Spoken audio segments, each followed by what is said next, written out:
안녕하세요. 저는 CNC 중등 강사 루사입니다.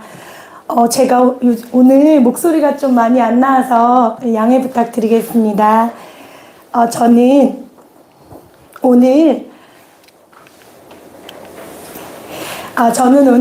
중등교육 왜 CNC여야만 하는지라는 주제로 저희 CNC 학원의 강점 3가지와 또 특징 3가지 그리고 학년별로 어떻게 수업을 진행하고 있는지 각 교과과정 그리고 실제 저희 반에서 학생들에게 나눠주고 있는 핸드아웃의 일부 그리고 데일리 테스트로 시험을 보고 있는 데일리 테스트의 일부 등을 보여드리고 설명드리도록 하겠습니다.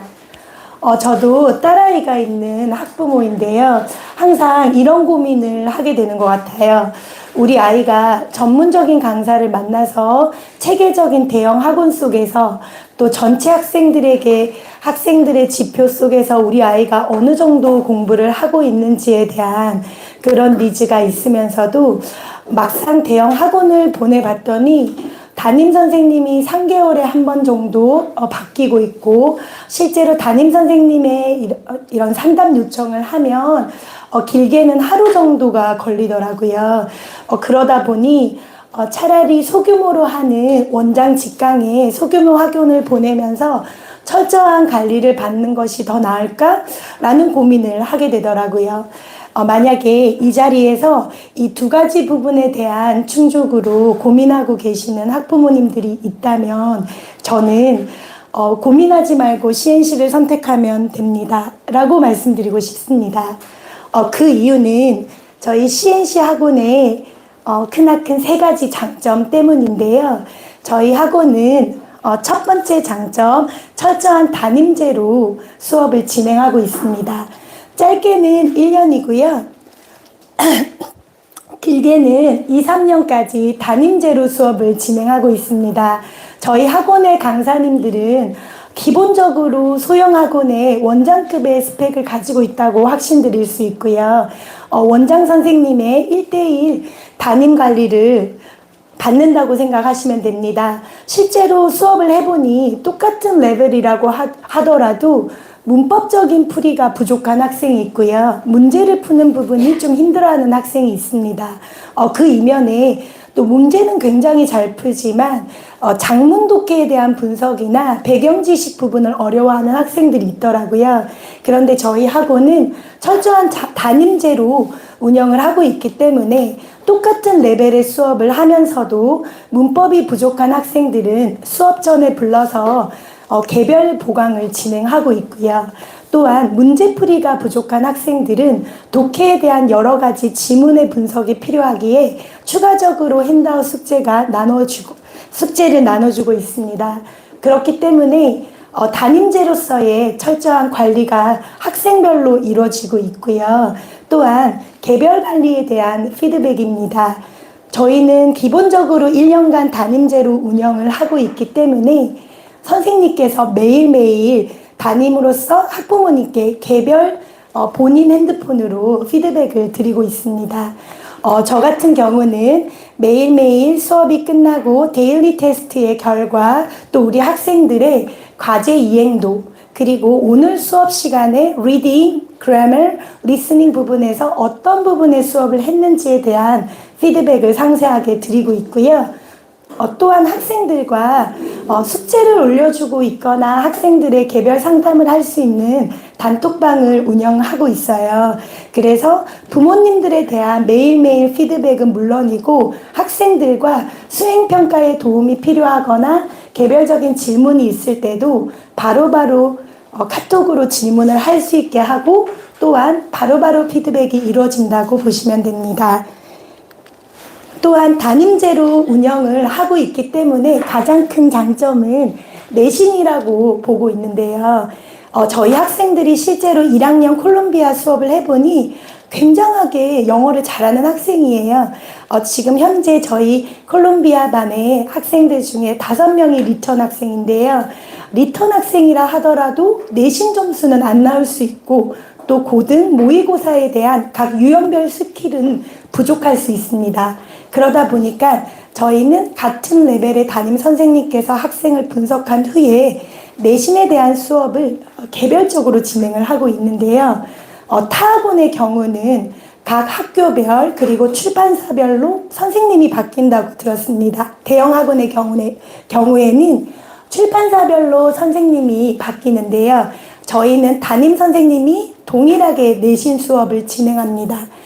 그러면 학교에서 학생들이 받아오는 핸드아웃에 대한 분석은 물론이고, 저는 직접 보강 수업을 할 때 학생들이 받아오는 핸드아웃을 다시 한번 변형해서 시험을 보고 개별 보충을 합니다.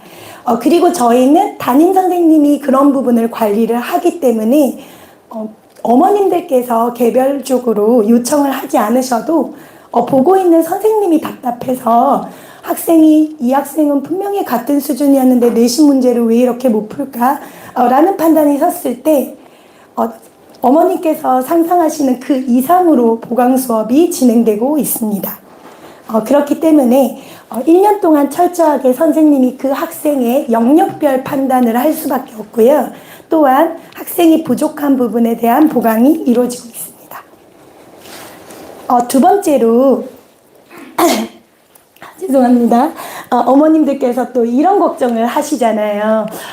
제가 로사 선생님을 믿고 또 학원 원장님을 믿고 철저하게 관리해주는 소형 학원으로 보냈는데 과연 선생님만 맡고 우리 아이를 맡겼을 때 전국에서 우리 아이는 어느 정도일까? 또 선생님이 지금 가르치고 있는 이런 시험이나 테스트들이 과연 바뀌고 있는 입시 겨냥에 대해서 반영을 하고 있는 것일까? 라는 회의에 들게 됩니다. 하지만 저희 학원은 대형 학원이기 때문에 대형 학원만 가질 수 있는 철저한 입시 제도에 대한 분석, 그리고 이 모든 학생들의 지표로 하는 성적표를 학생들에게 나눠주게 됩니다. 지금 현재 저희가 3개월에 한 번씩 진단평가를 보고 있는데요. 저희 진단평가는 저희 학원 본관 내에 입시전략연구소가 존재합니다. 저희는 입시전략연구소 그리고 ETS 자문을 통해서 시험을 직접 출제하고 있고요. 변화되는 입시 동향이 계속해서 많이 변화가 되고 있기 때문에 실시간으로 그 변화에 대해서 반영하려고 입시전략소에서 많은 노력을 하고 있어요. 그래서 3개월에 한 번씩 각 관에 맞춰서 시험을 이렇게 출제되고 있고, 조금 있다가 보여드릴 텐데 성적표가 학부모님들께 문자로 발송이 되고 있습니다. 그러면 그 문자 링크를 발송하고 학부모님들은 먼저 그 핸드폰으로 받으신 성적표를 확인하고 난 후에 선생님의 개별 상담이 진행되고 있습니다. 그리고 여기서 잠깐 어머님들이 너무 지금 경직되어 있으신 것 같아가지고 저도 너무 떨리는데 저희 학원의 재원생에 대해서 말씀해 주시면 제가 커피 한 잔 쏘도록 하겠습니다. 자, 어머님들, 저희 CNC 학원이 사실 단일 브랜드입니다. 전국 브랜드가 전국에 브랜치를 두고 있는 학원이 아니고요. 저희는 목동에서만 존재하다가 마곡 캠퍼스 그리고 강동구 이렇게 있는데요, 어머니. 저희 전체 재원생 수를 혹시 맞춰보실 분 계실까요, 어머니? 자, 커피 한 잔 쏘겠습니다. 네, 어머니. 16,000명. 너무 정확하셨는데, 어머니, 조금만 더 써주시겠습니까?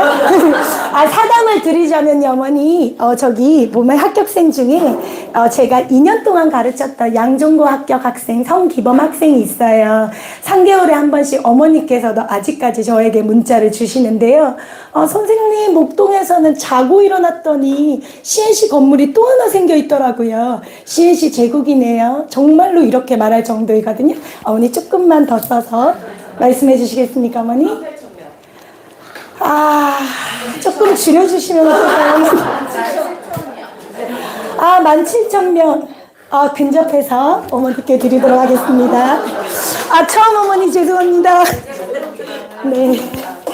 네, 저희 학생은 지금 강동구 개원으로 인해서 16,850명입니다.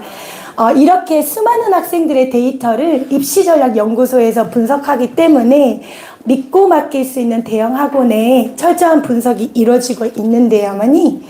지금 올해 집계한 학생이 16,500명, 저희 헤세드 간의 추가 인원과 함께 16,850명의 학생들이 3개월에 한 번씩 전문적인 진단평가를 보고 있습니다. 지금 간단하게 저희 레벨에 대해서 말씀을 드리도록 하겠습니다. 저희 학원은 크게 일반관과 특목관으로 나눠져 있는데요. 일반관의 경우에 인터미디에이트부터 특목 플랫 비반까지 4개의 레벨이 있고요. 특목관의 경우는 중학교 1학년의 경우 콜롬비아부터 0.1%까지 6개의 반으로 구성되어 있습니다. 그리고 학년별로 이제 성적을 시험을 보게 되는데요. 중학교 1, 2학년의 경우에 일반관 그리고 특목관 2가지 유형의 시험이 있습니다. 앞에서 보여드린 것처럼 진단평가, 통합형, 수능형이 있는데요. 3학년의 경우에는 수능 통합형, 1학년, 2학년의 경우에는 일반 통합형의 시험으로 이렇게 출제가 되고 있습니다. 그리고 학생들이 이렇게 일반관, 특목관에 따라서 시험을 보고 성적표를 받게 되는데요. 지금 보여드리는 이 학생은 실제 헤세드 간에 재원 중인 저의 사랑하는 제자의 성적표입니다. 저희 성적표에 대해서 말씀을 드리도록 할게요. 이 학생은 1, 2학년이 시험을 보는 통합형 시험을 봤고요, 어머니. 지금 보시는 2292명 이라는 이 성적표는 1학년, 2학년 통합형을 본 학생의 인원수입니다. 우리 학생이 2292명 중에 150등, 또 중학교 1학년 특목관 시험을 본 학생들이 1201명이었는데요. 1201명 중에 65등을 했습니다. 그리고 성적표를 받아본 후에 제가 전화를 드려서 우리 학생이 전체 CNC 재원생의 콜롬비아에서 레벨이 어떠한지에 대한 설명을 드립니다. 이 학생의 경우에 CNC 콜롬비아 레벨에서 전체 2등을 한 학생입니다. 그리고 오른쪽에 보시면 전국 100분위까지도 어머님들이 받아볼 수 있는데요. 작년에 저희 학생들 중에 많은 학생들이 명독 외고랑 대원외고에 합격을 했습니다.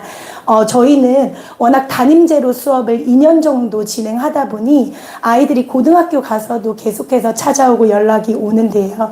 외고에서 받는 성적표가 사실상 CNC에서 받았던 전국 100분위의 퍼센트랑 거의 정확하게 일치를 하고 해요, 선생님. 이렇게 얘기를 하더라고요. 그 정도로 이 성적표에 대한 분석은 거의 정확하다고 어머니께 확신드릴 수 있습니다. 그리고 보시면 이렇게 학생들의 개별 성적표에 개인적인 분석도 함께 발송이 되는데요.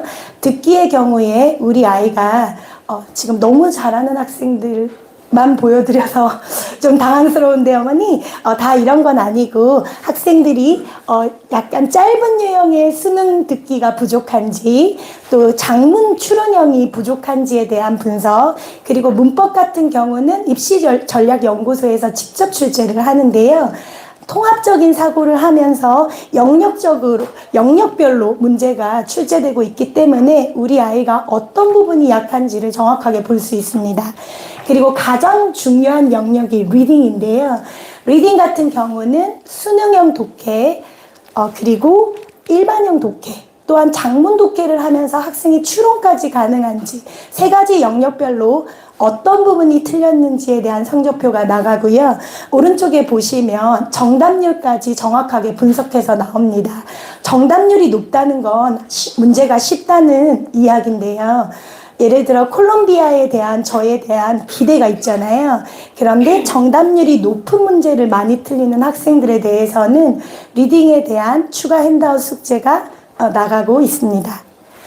그렇기에 저희는 소형 학원만이 가질 수 있는 철저한 관리, 또한 대형 학원이 가질 수 있는 전문적인 분석과 성적표, 이 2개를 동시에 받아보실 수 있습니다. 마지막으로 저희 학원의 가장 큰 장점 중에 하나인 CDP 프로그램인데요. 오늘 저희 CDP를 저희 학원에서 오랫동안 그 관리를 하셨던 강사님께서 설명의 마지막 순서에 직접 오셨어요. 지금 현재 외고나 특목고의 동향이 어떠한지, 그렇기 위해서는 CDP 프로그램을 어떻게 관리하면 좋을지를 말씀드릴 건데, 꼭 들어주시면 많은 도움이 되실 것 같습니다. CDP라 함은 고등부에 올라갔을 때 비교과 관리라고 보시면 되는데요. 저희 아이들이 이제 수시 전형이 너무 확대되면서 사실상 정시는 없어졌다고 보시면 됩니다. 그러면 수시의 경우에 핵심은 무엇일까라는 생각을 하실 텐데요. 수시의 핵심은 기본적으로 내신 관리 그리고 비교과 관리입니다.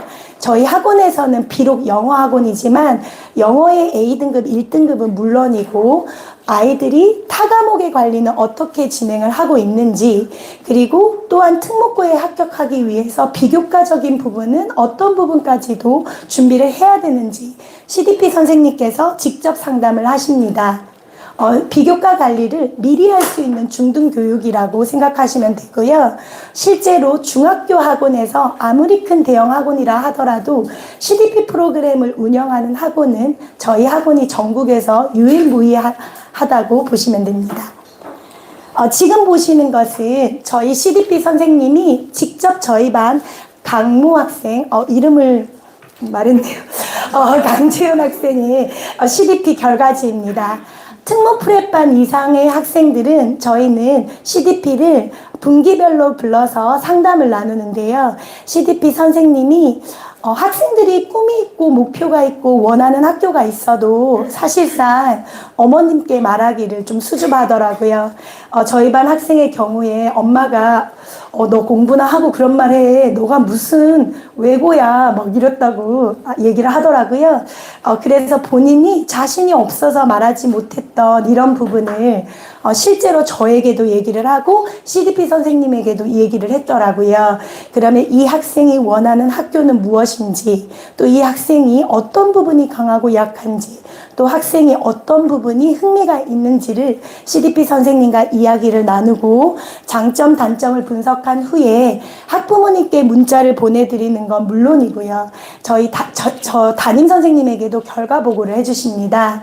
그러면 우리 학생이 수업적인 영어는 당연히 A등급이고요. 그 외에 타 과목 관리는 어떻게 해야 할지, 또한 비교과 관리는 지금 보시는 것처럼 어떤 식으로 준비를 해야 외고에 합격이 가능하고 외고에 갔을 때도 본인이 어떻게 따라갈 수 있을지 이렇게 결과지를 분석해서 주십니다.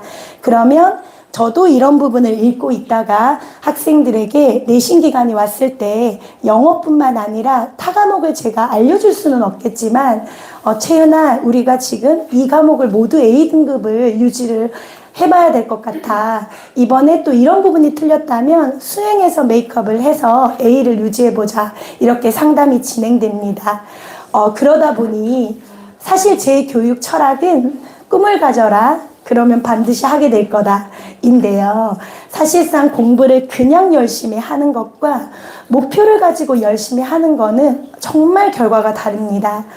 저희는 목표를 가지고 학원에서 방향성을 제시하고 또한 효율적으로 그 목표를 향해서 공부를 하려면 어떤 준비가 필요하다는 걸 CDP 상담을 통해서 이야기를 나누기 때문에 학생은 단순히 열심히 하는 게 아니라 목표를 향해서 할 수밖에 없고요. 처음에는 일반고 선생님 그냥 저는 상위권이면 돼요 라고 막연한 생각을 가지고 온 학생조차도 저희 학원에 오면 특목고에 대한 꿈을 꿀 수밖에 없어요. 물론 떨어진다고 해서 손해볼 거는 하나도 없습니다. 왜냐하면 고등부에 대한 비교과 관리를 이미 모두 했기 때문에 이 학생은 일반고에 를 간다 할지라도 기본적인 1등급은 당연히 유지가 되거든요. 그렇기에 지금 내려오실 때 보면 저희가 이렇게 벽에 각 연도별 합격생을 붙여 놓았는데요. 사실상 매년 합격생이 계속해서 늘고 있고 전국의 그 타학원, 땡땡 어학원의 전국 브랜치에서 합격시킨 인원의 몇 배가 넘는 합격생을 누적으로 지금까지 배출하고 있습니다. 그 이유는 그냥 열심히 공부를 해라가 아니라 비교과 관리, 과목별 관리는 어떻게 해야지만 고등학교 가서 너가 따라갈 수 있어 라는 분석을 하고 있기 때문입니다. 지금까지 저희 학원의 3가지 큰 장점을 말씀드렸고요. 이제 학년별로 교과 과정을 어떻게 하고 있는지 간단히 말씀드리도록 하겠습니다. 중학교 1학년의 경우 기초 다지기, 2학년 내신학장, 3학년 고등 연계로 핵심을 잡아봤는데요. 제가 1학년에 가장 탑반인 프린스톤 반의 수업도 들어가고 있는데 실제적으로 영어를 굉장히 잘하는 학생이라 할지라도 문법적인 용어 또는 독해에 대한 유형별에 대한 접근 부분은 좀 약한 학생들이 많이 있습니다. 예를 들어 아이들은 간이 좋은 학생들이기 때문에 학생들이 느낌으로 문법 문제를 풀고 구조 속에서 정답을 찾아내는 요령은 굉장히 뛰어나요. 하지만 내신 유형으로 넘어왔을 때는 용어적인 부분도 나오고 킬러 문제인 어법상 틀린 것을 모두 고르시오 라는 문제들이 출제가 되었을 때 과연 탑반의 영어 실력을 가진 학생들도 내신 시험이 100점이 나오냐? 그거는 절대 아니거든요. 심지어 목동 지역에 악명 높은 학교가 있어요. 복령여중인데요. 내신 문제가 정말 선생님들이 봐도 화가 날 정도의 문제들이 출제가 되고 있고 문제 중에서 어법상 틀린 것을 모두 고르시오 하고 보기에 6문장이 주어졌는데 정답이 0개였습니다. 저희 반 경우에 탑반인 아이였어요. 선생님 설마 답이 0개일까요? 라는 마음에 본인이 고민하다가 1개를 골랐다고 하더라고요. 근데 이 학생은 그 문제에서 너무 많은 시간을 투자했기 때문에 또 다른 문제에서 더블체크할 시간이 부족했었던 거죠. 그러기에 저희는 탑반이라 할지라도 기본적인 용어의 개념, 예를 들어 준동사를 배운다. 우리 학원에 준동사는 우리나라의 사람들이 만든 말이야. 왜 그런 개념을 설명할까? 동사의 개념이 준사역 동사, 준동사, 그 준이라는 뜻은 절반 정도를 가진다는 뜻이야. 준사역 동사의 경우 help란 get이 있어. 사역은 시키다라는 동사인데 왜 준사역이 됐을까? help의 경우에 도와주다라는 의미잖아. 하지만 목적격 보호로 동사 원형을 취하고 있어. 그러면 사역동사랑 형태가 같지. 그래서 이름이 준사역이야. 그런 식으로 학생들의 개념 설명을 하다 보면 학생들은 초등학교 때 기본적으로 그냥 막연히 감으로 풀었던 문제에 대한 개념이 서고요. 이것이 내신 문제로 또 아무리 꼬아낸 문제를 낸다 할지라도 학생은 정확하게 분석하면서 문제를 풀게 되게 되어 있습니다. 그리고 1학년의 경우 리딩은 토플형 리딩, 수능형 리딩 이렇게 2가지 교재를 통해서 50%씩 수업을 하고 있는데요. 수능형의 경우에는 반드시 주어진 시간 안에 문제를 풀어야 됩니다. 제가 숙제장에 항상 오늘은 빈칸 추론 15문제를 푸는데 20분에서 25분 안에 풀어오고 주제문을 체크해 오세요. 이렇게 시키거든요. 그러면 수능형의 공부를 할 때는 학생들이 스킬 있게 시간 안에 정확하게 연습을 하게 되고요. 토플형의 수업을 하는 경우는 장문 독해를 읽고 나면 돌아서서 그 장문 독해에 나눠져 있는 12문제를 학생들은 다 잊어버립니다. 그래서 단락별로 메인 아이디어를 요약하고 또 문제를 먼저 읽은 다음에 이 문제에 대한 답이 독해 속에 어디에 있었는지 이렇게 수업을 합니다. 그래서 1학년의 경우 문법의 기초적인 개념 다지기, 수능형, 토플형, 듣기 같은 경우는 수능형 그리고 장문 듣기 토플형에 대해서 절반씩 숙제를 내주고 있습니다. 또 2학년이 되면 수능형 모의고사의 퍼센트가 60%에서 70%까지 올라가게 되는데요.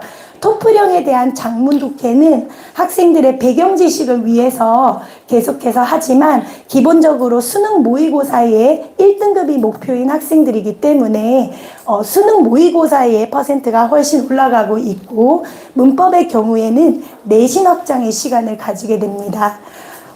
지금 현재 2학년 경우에는 인근의 학교에서는 한영중학교의 시험이 가장 쉬웠던 것 같아요.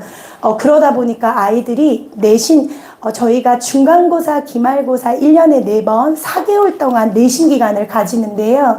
쉬운 학교의 경우에 이런 이야기를 아이들이 종종 해요. 선생님, 우리 학교에서는 이 정도의 문제가 안 나오는데 왜 이렇게까지 푸나요? 이런 이야기를 해요. 근데 얘들아, 너네가 한영중학교만 졸업할 거야? 이렇게 얘기를 하는데요. 상해중학교 같은 경우는 서술형이 많이 출제되고 있고, 미사강변중의 경우에는 몰리딩까지 출제가 되고 있어요. 그러면 똑같이 한영중학교에 내신 대비만 했던 학생은 수시교육의 핵심인 그 내신 수업에 대해서 고등학생이 되었을 때 굉장히 당황할 수밖에 없는 상황입니다. 현재 명도외고 학생, 저랑 친한 명도외고 학생이 이번 중간고사 때 서술형 8점짜리가 출제되었다고 하더라고요. 그런데 고등 내신의 경우에는 채점 기준에 대해서 어머님들이 굉장히 민감합니다.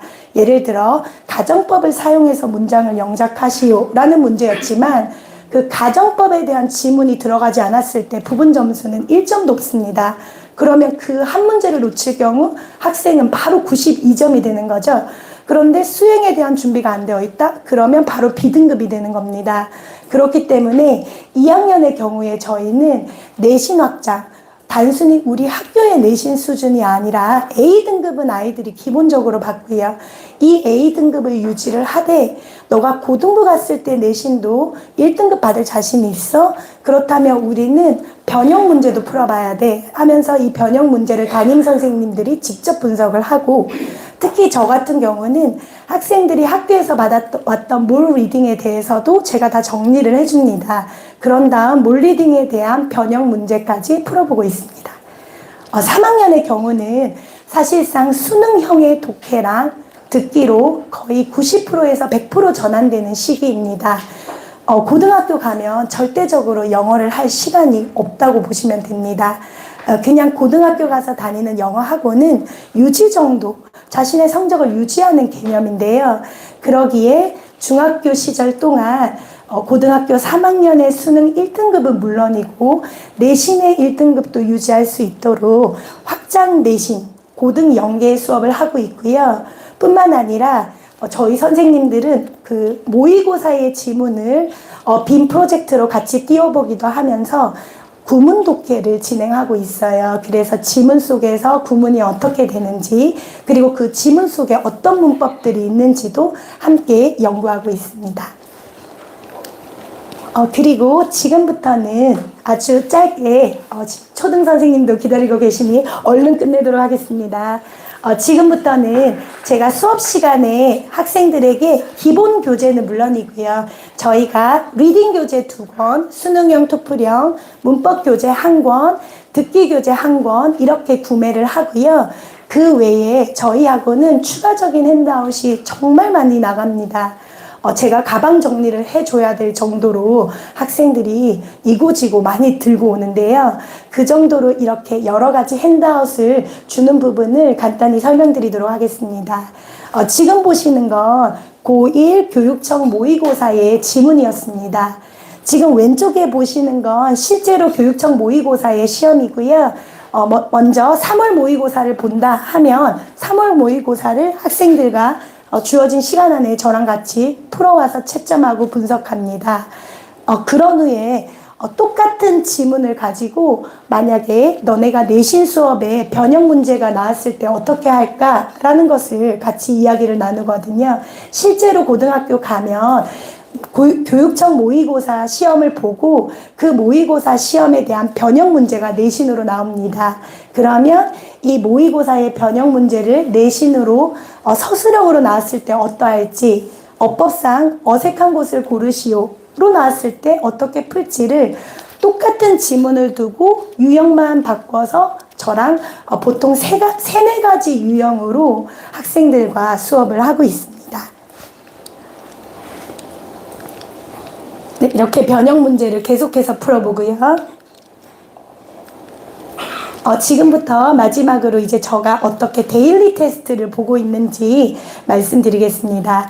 문법 같은 경우는 저희가 시험은 한 문제만 교재는 하나만 사는데요, 어머니. 한 교재에 대한 개념 설명이 끝나면 같은 수준으로 두 번째 교재를 제가 복사해서 나눠줍니다. 그러면 지난 시간에 저희가 가정법을 배웠는데요. 가정법이라는 토대를 가지고 교재를 2권으로 진도를 나가게 됩니다. 그런 과정에서 학생들이 힘들어하는 부분이 있다면 시험 전에 일찍 와서 다시 설명을 들어 하고요. 그런 후에 2개의 교재에 대한 변형 문제를 제가 직접 출제를 합니다. 그런 후에 학생들에게 이렇게 답안지를 정리해서 주는데요. 문법 같은 경우는 개념 설명과 문제 풀이도 중요하지만 학생 스스로가 오답 노트를 작성하는 부분이 가장 중요합니다. 저희 반 같은 경우는 학생들이 문법 시험을 치고 나면 자신들이 틀린 문제를 공책에 무조건 써야 해요. 그런 다음에 제가 이렇게 답인 이유를 모두 정리해서 핸드아웃으로 나눠주면 그걸 보면서 본인이 틀린 부분에 대해서 답인 이유를 쓰면서 오답 노트를 제출해야 합니다. 데일리 테스트에서 문법 시험이 있는 날은 단어 시험은 없습니다. 두 번째, 단어 시험인데요. 저는 리딩에 나올 단어들을 미리 학생들에게 정리해서 하루에 반별로 조금 개수의 차이는 있지만 45개에서 50개 정도로 단어장을 나눠주고 있습니다. 학생들이 돌아서면 단어를 다 잊어버리거든요. 그래서 어쩔 수 없이 하루에 2장씩 누적으로 단어를 외우고 있습니다. 한 장을 먼저 외우고 예를 들어 화요일에 데이 1, 2를 봤다. 그러면 목요일에 2, 3 이런 식으로 누적이 되고 있는데요. 그러다 보니 기본적으로 우리 학생들은 예습으로 단어를 한 번, 복습으로 누적 시험을 보니까 한 번, 그리고 이 단어들이 저희 교재 리딩 패시지에 나오는 단어들이거든요. 그러면 저랑 수업을 하면서 리딩에 나오는 단어들을 또 한 번, 이렇게 3번 정도 노출되기 때문에 물론 또 잊어버릴 수 있겠지만 학생들은 기본적으로 한 단어에 대한 3번의 노출로 인해서 단어를 조금 더 오랫동안 외울 수 있는 장점이 있습니다. 그리고 또 일반과는 뭐고 특목과는 뭐야? 라는 의문이 드실 텐데요. 저희 학원은 중학생이 되어도 특목간에 대한 또 에세이에 대한 수업이 진행되고 있습니다. 예를 들어 특목 프랩반부터 영어 원서 읽기를 시험 기간이 아닐 때는 하고 있는데요. 사실상 내신 기간에는 영어 원서를 읽어오라고 할 수가 없어요. 해야 될 부분이 너무 많으니까요. 시험 기간이 아닐 때는 학생들에게 원서를 주는데 중학생일 경우에 일반적인 원서가 아니라 외고, 자사고에서 꼭 읽었으면 좋은 원서의 목록을 나중에 말씀하실 그 CDP 선생님께서 정리해서 저에게 줍니다. 그러면 그 교재를 학원에서도 또 개별적으로 선생님께서도 구매를 해서 학생들한테 잘 읽는 학생들은 2주, 오래 걸리는 학생들은 3주 정도의 기간을 주고 있고요. 또 학생들이 에세이 또는 북리포트를 써오고 있습니다. 요즘 수행평가 같은 경우는 학교에서 못 가지고 나가게 하더라고요. 그래서 학생들이 본인의 생각으로 초안을 쓰고 카톡으로 저에게 질문을 하면 그 수행평가에 대한 선생님들이 학원 선생님이나 부모님이 봐줄까봐 수행평가를 가지고 나가지는 못하게 하지만 제시어라든지 어떻게 발표를 해야 되는지는 말씀해 주세요. 그래서 그런 부분을 저희는 천시한 담임제잖아요. 그래서 개별 카톡으로 다 봐주고 있고요.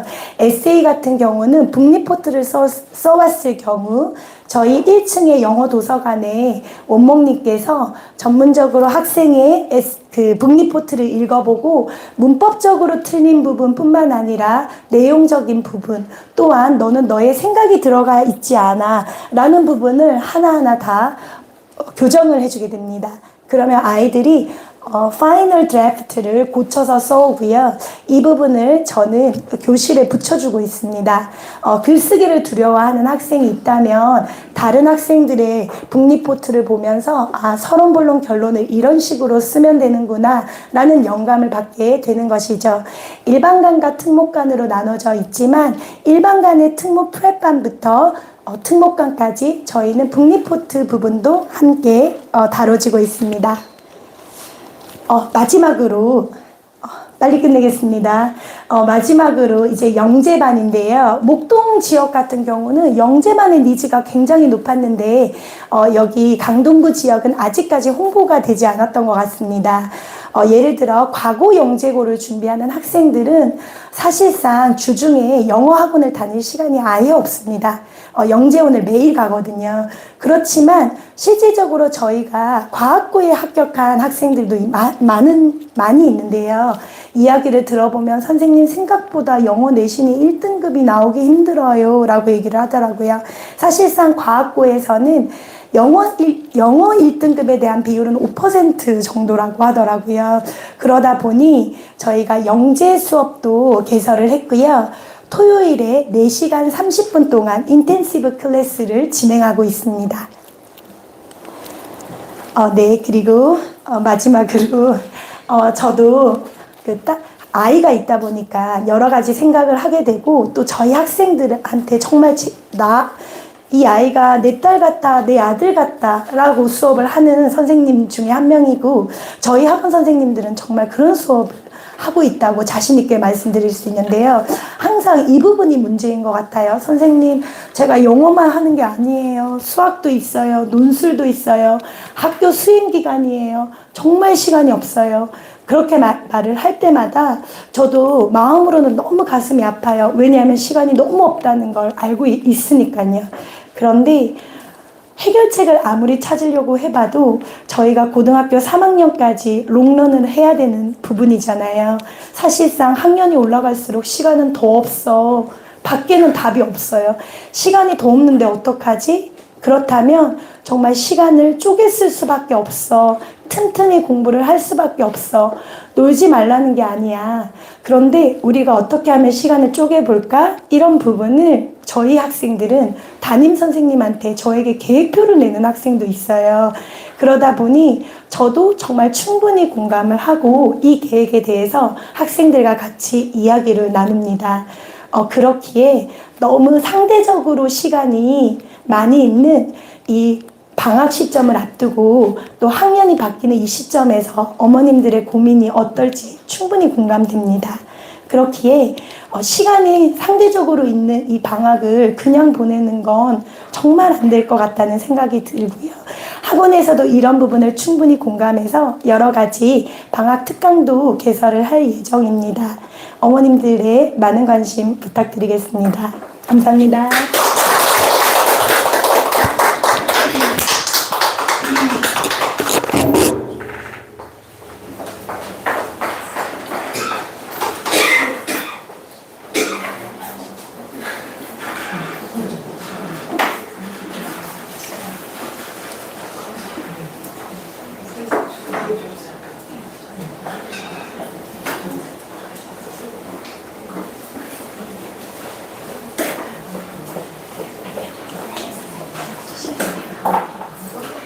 네, 어머니 중등부에 관해서 잘 들으셨죠?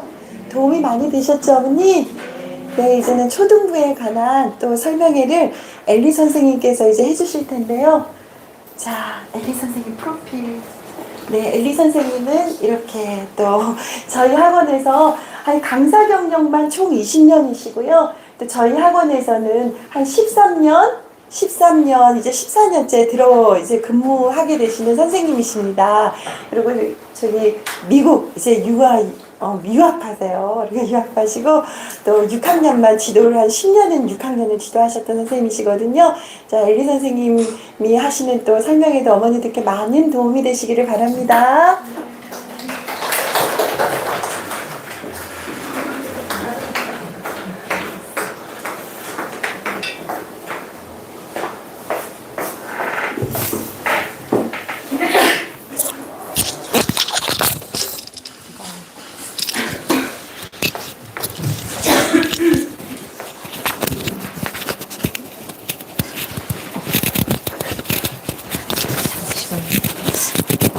이걸 꽂아야 된다고 해가지고 잠시만요. 꽂히는 것 같은데. 잠깐만 한 번만 해주세요.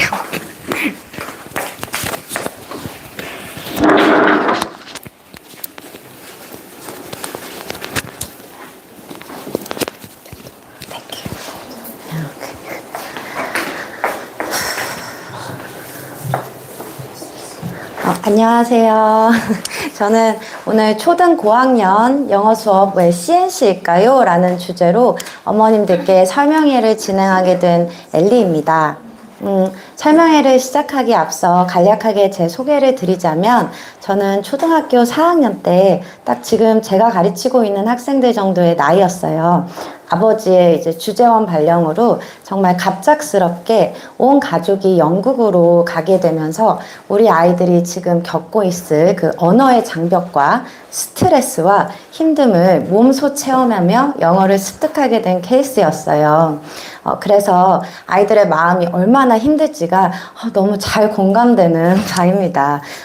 그렇게 영국으로 가서 이제 시작을 하려는데 제가 그 당시에 영어를 어느 정도로 몰랐냐면 아버지께서 알파벳도 모르던 저한테 학교 첫날에 등교날에 딱 3가지를 알려주셨어요. Yes, No, My name is 서영. 이렇게 3가지만 딱 알려주고 이제 학교를 등교하게 되었는데 학교 가자마자 이제 아시아인이 굉장히 희소했기 때문에 전교에 온 친구들이 저를 삥 둘러가지고 막 질문 폭격을 막 해대더라고요. 막 너무 신기했던 것 같아요, 제가. 그런데 어린 마음에 저는 요즘 소위 말하는 내가 핵인싸가 되었나? 라는 생각도 들고 막 긴장도 엄청 되니까 아빠가 알려주신 그 3가지를 적극적으로 활용하여 친구들의 질문에 엄청 또 열심히 대답을 했어요.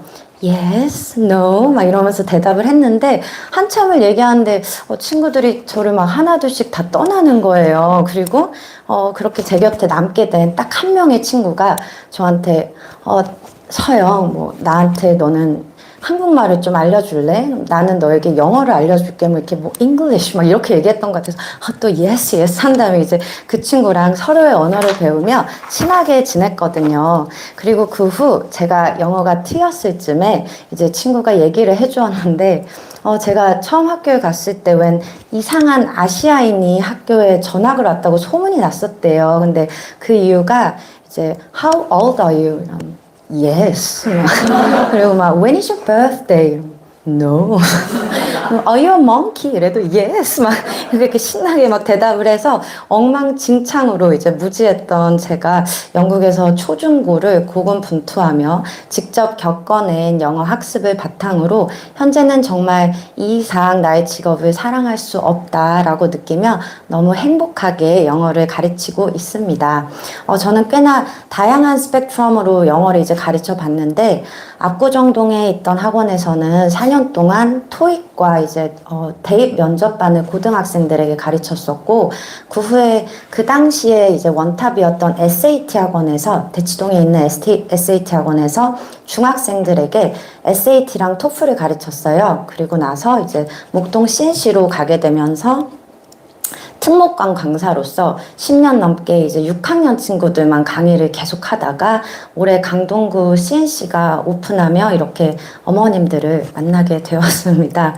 그럼 이제 초등 고학년 영어 수업 왜 CNC인가에 대한 이야기를 이제 시작해 볼 건데 사실은 제가 이렇게 어머님들 앞에서 하는 설명회는 강사 경력 20년 만에 처음이에요. 그래서 막 학생들 앞에서는 50명을 데리고 해도 너무 신나고 막 에너지를 받는데 어머님들 앞에 서면 막 너무 작아지고 막 염소 바이브레이션이 막 계속 나와요. 그래서 오늘 제가 나이가 적지도 않은데 좀 주책바가지 같지만 너그럽게 저를 좀 바라봐 주시면 너무 감사하겠습니다. 먼저 CNC 초등학교 레벨 체계를 간략히 말씀드리겠습니다. 초등학교 4, 5학년은 일반관인 Run, Sprint, 국제관인 데카, 메타, ST, GT반으로 구성되어 있고 6학년부터는 예비 중학생반으로 분류되며 중학생과 레벨 체제가 동일해집니다. 일반관인 Intermediate과 Advanced, Prep AB, 그리고 특목관인 듀크, 콜롬비아, 프린스턴, 예일, 스탠포드 반으로 지금 구성되어 있어요. 그리고 현재 강동구 헤세드관에서는 6학년의 레벨이 콜롬비아까지 개설되어 있는데 이번 반 배치고사와 진단평가를 통해 상위 레벨까지 개설될 가능성이 있습니다.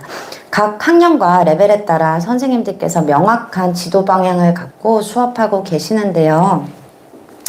초 4, 5학년은 보시는 바와 같이 미교 기준으로 그레이드 2부터 6까지 6개 레벨로 구성되어 있습니다. 4, 5학년 일반 레벨과 국제관 레벨에서 현재 사용하고 있는 교재 라인업입니다. 혹시나 어머님들께서 궁금하실까봐 잠시 이렇게 보여드리도록 하겠습니다. 초 6의 경우 다가올 중등 내신에 대비하여 강화된 문법을 포함한 체계적인 영역별 학습이 필요합니다. 따라서 보시는 바와 같이 4, 5학년까지만 해도 막 다채롭고 귀염뽀짝했던 이제 표지들에서 귀염이 쏙 빠지고 딱 봐도 좀 굉장히 하기 싫게 생겼다 하는 교재들이 사용되는데요. 그걸 또 재미있게 수업하는 게 저희들의 이제 역할입니다.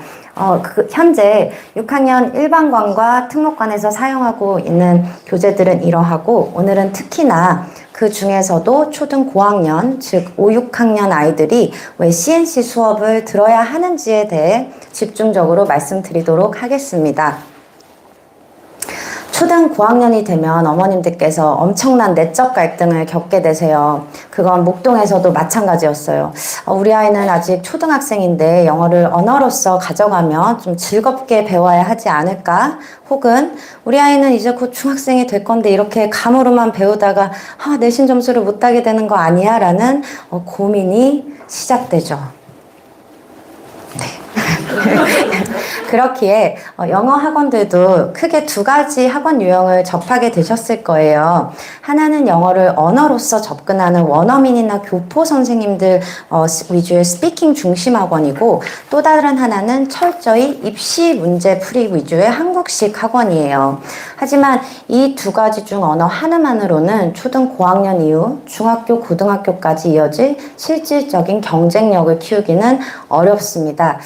스피킹 위주 학원의 경우 영어를 재미있게 접하고 말하는 자신감을 지속적으로 가져갈 수는 있겠지만 초등학생 이후 내신과 수능에 맞는 문법 독해 기반이 약해져 결국 중학교에 가면 성적이 만족스럽지 않게 나오는 경우가 많습니다. 문제풀이 위주의 학원의 경우 시험 문제를 잘 풀어내는 요령을 익힐 수는 있지만 아이들이 영어를 언어로 느끼지 못하고 암기식 훈련에 지쳐 결국 본격적인 입시를 맛보기도 전에 영어가 싫어지는 경우가 태반입니다. 하지만 CNC는 그 두 가지 학원 유형의 장점을 결합한 수업을 지향하는 형태라 실제로 목동 CNC의 경우에는 6학년이 되면 모든 레벨의 반들이 포화가 될 정도로 CNC로 몰리게 되세요. 저 개인적으로도 이제 첫 수업 전에 어머님들하고 상담 전화를 하면 선생님 전 이러한 이유로 2마리 토끼를 다 잡기 위해 CNC에 왔다라고 이제 말씀하시는 어머님들이 대부분이셨어요. 언어로서 영어를 배우는 재미와 몰입, 동시에 한국식 입시에 필요한 문법 독해 수업을 균형 있게 이제 하게 되는데요. 리스닝, 리딩, 스피킹 수업은 레벨에 따라 조금씩 다를 수는 있지만 100% 영어 수업을 통해 단순히 문제의 답을 도출해내는 방식을 배우는 수업이 아니라 지문 하나를 진득하게 파고들며 각 문단별 주제, 지문의 핵심 어휘, 세부 사항까지 하나하나 아이 입에서 직접 나오도록 훈련합니다. 지문을 읽고 풀고 잊어버리는 수업이 아니라 지문을 스스로 말하고 생각하고 자기 것으로 만드는 수업을 하게 되는 거죠. 더불어 문법 수업만큼은 또 100% 한국말로 진행하며 문법 개념을 확실히 알고 가도록 합니다. 흔히들 학생들이 문법 문제를 너무 잘 풀어내면 어머님들께서 와, 너 문법 너무 잘한다, 막 천재인가 봐 이렇게 얘기를 하세요. 그런데 사실 그건 정말 위험한 생각입니다. 예를 들어 현재분사 개념에 대해 배운 뒤에 그 현재분사 관련된 문제들만 쫙 풀어내게 되면 웬만큼 이해력이 딸리지 않고는 사실 곧잘 풀어낼 수밖에 없어요. 왜냐하면 지금 막 배운 내용이기도 하고 그와 관련된 문제들만 풀어내면 되니까요. 하지만 현재 분사와 형태가 완전히 똑같이 생긴 동명사가 이제 섞여 있는 문장을 제시하는 순간 분명히 다 맞았던 현재 분사인데 똑같이 생긴 이 단어가 현재 분사인지 동명사인지 아이들은 구분을 못해요. 예시를 들어 설명을 하나 드리자면 두 개의 문장에는 똑같이 ing로 끝나는 단어가 있어요. 혹시 어떤 단어인지 아주 멋진 발음으로 자신감 있게 맞춰주실 분이 있으실까요? 왜냐하면 저도 이렇게 쿠폰을 준비했습니다. 혹시 어머님 한 번만 제발 부탁합니다. 저기 진짜요? 이렇게 없으시다고요? 그럼 저기 저렇게 밝게 웃고 계신 저희 이 두 문장에는 뭐 하라는 거지? 그게 바로 저희 학생들의 마음이에요. 뭐 하라는 거지? 이 두 문장에는 똑같이 ing로 끝나는 단어가 하나가 있어요. 여기 어머님들, 네, 어머님! 여기, 네. 여기, 너무 감사드립니다. 네, 바로 running인데요. 그렇다면 두 단어의 쓰임이 확연히 다르다는 것 또한 어머님들 다 너무 잘 아시겠지만 이제 시간 관계상 그건 여쭤보지 않도록 하겠습니다.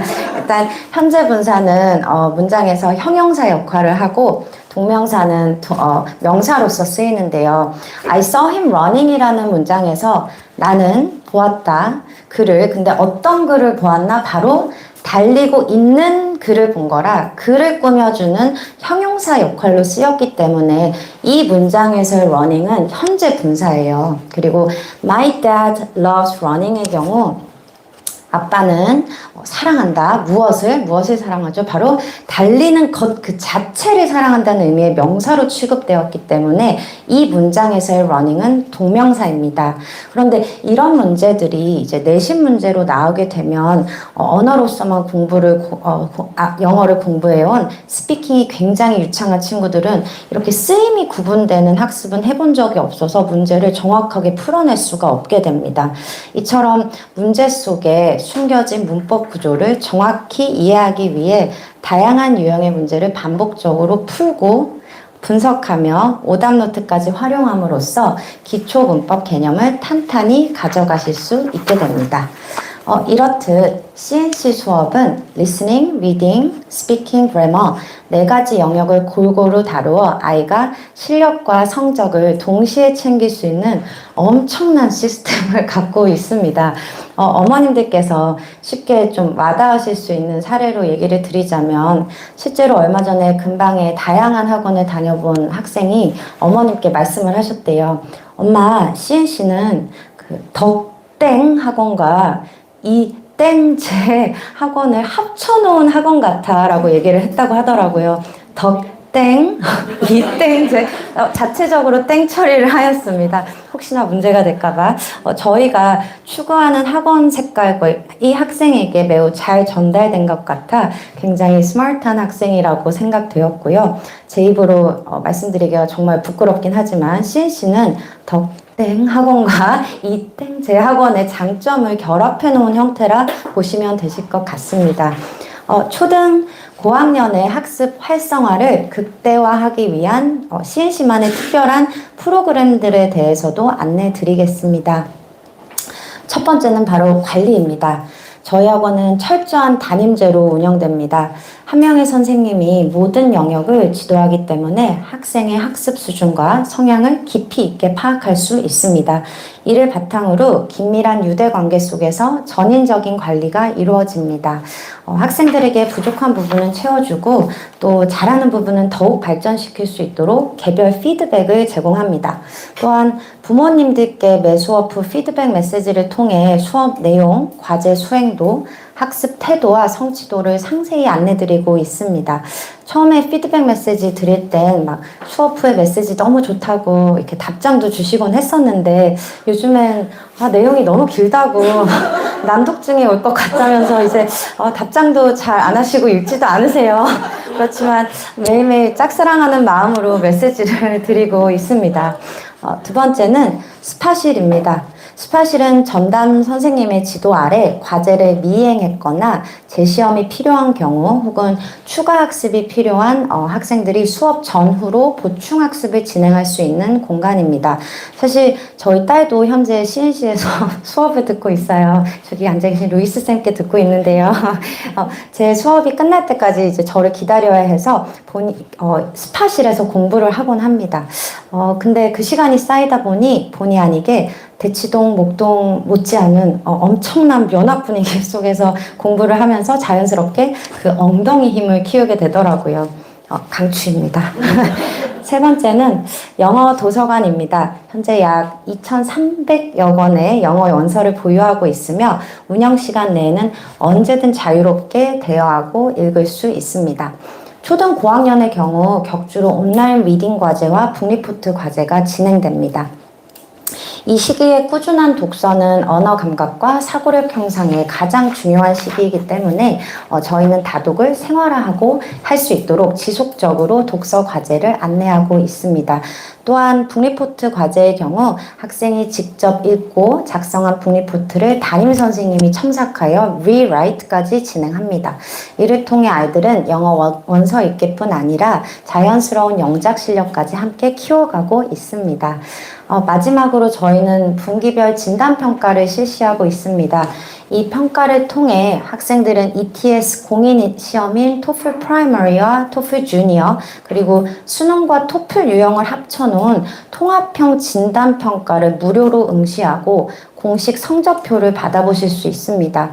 또한 CNC 정관 학생들과 전국 동일 학년 학생들의 점수를 백분율로 포기한 비교 분석 리포트를 제공하여 우리 아이의 현재 수준을 객관적으로 점검할 수 있습니다.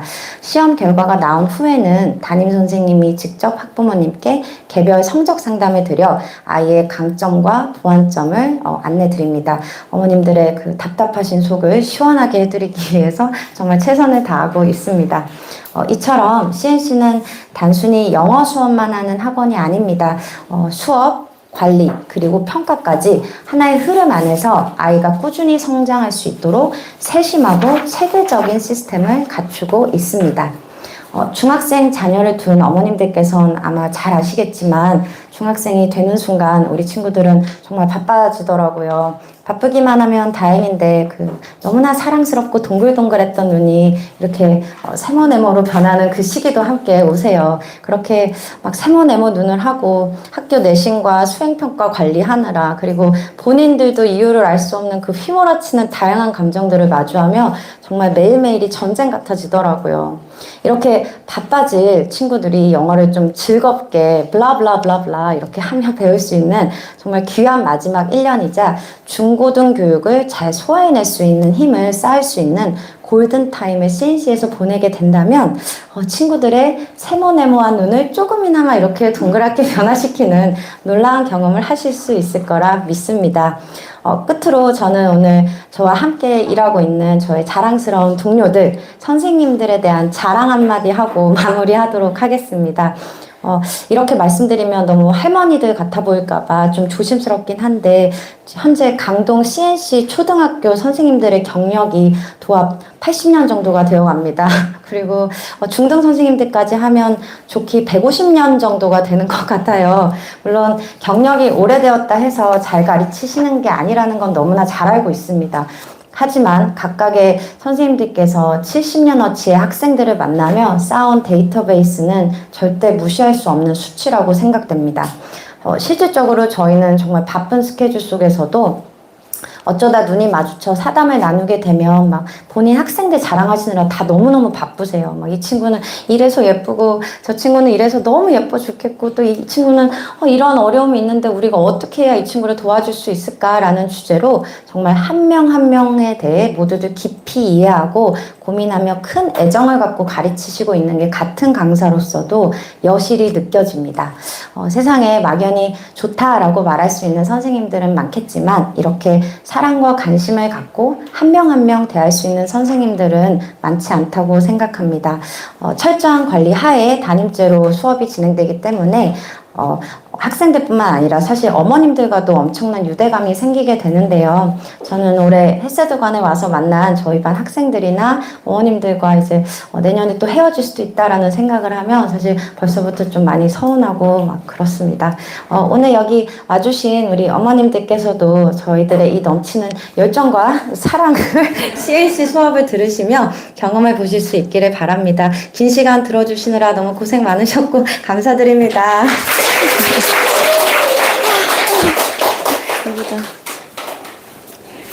저희 강사 프로필 볼 수 있는 QR코드 준비되었습니다.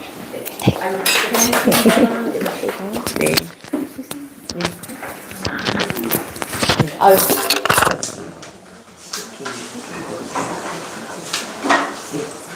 조금 띄워주세요.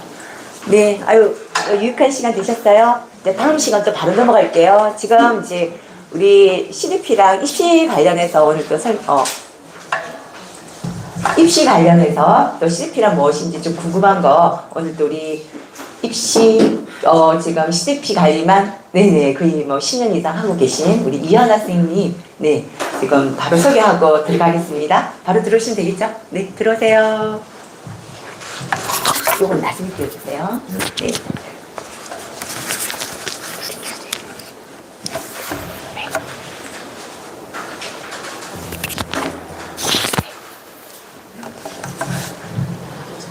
안녕하세요. 저는 이때까지 계속 선생님 설명을 들으셨죠? 우리가 열심히 공부를 화면이 가려서 잠깐만요. 네. 네네. 우리가 열심히 공부를 하면 뭔가 결과가 있어야 돼요. 그쵸? 그 결과를 담당하는 제가 CDP와 그 다음에 면접 대비반, 그 다음에 또 우리 입시에 대해서 총 연구를 하는 입시 우리 파트가 있거든요. 그쪽 파트 담당 이현아입니다. 저는 이 학원에서 물론 지금 본관에서 거의 CDP와 면접 대비반을 하고 있고요. 여기는 또 제가 일주일에 한 번 정도 와서 CDP를 담당해 드리고 있습니다. 그래서 애들이 체계적으로 지금 선생님이 하는 거를 결과물을 이룰 수 있도록 제가 도우는 담당을 하고 있는데요. 오늘은 주제가 고교 학점제이기 때문에 이것부터 먼저 다루고 CDP랑 어떻게 연결되는지 제가 설명을 드리고자 합니다. 먼저 한번 볼게요. 고교 학점제가 뭔가, 그쵸? 너무 궁금하실 거예요. 이제, 바뀌었는데, 그쵸? 이게 뭘 준비하고 어떻게 준비해야 되는지, 그거에 대해서 조금 알려드리겠습니다. 먼저 볼게요. 핵심 개념을 보시면, 학생이 원하는 과목을 선택해서 학점을 이수하고 졸업하는 제도입니다.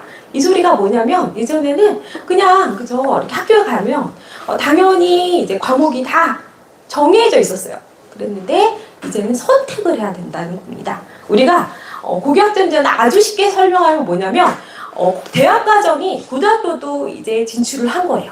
그래서 이 코스에선 뭐냐면 그래서 공통 과목과 일반 선택, 그 다음에 진로 선택으로 구조가 짜여 있습니다.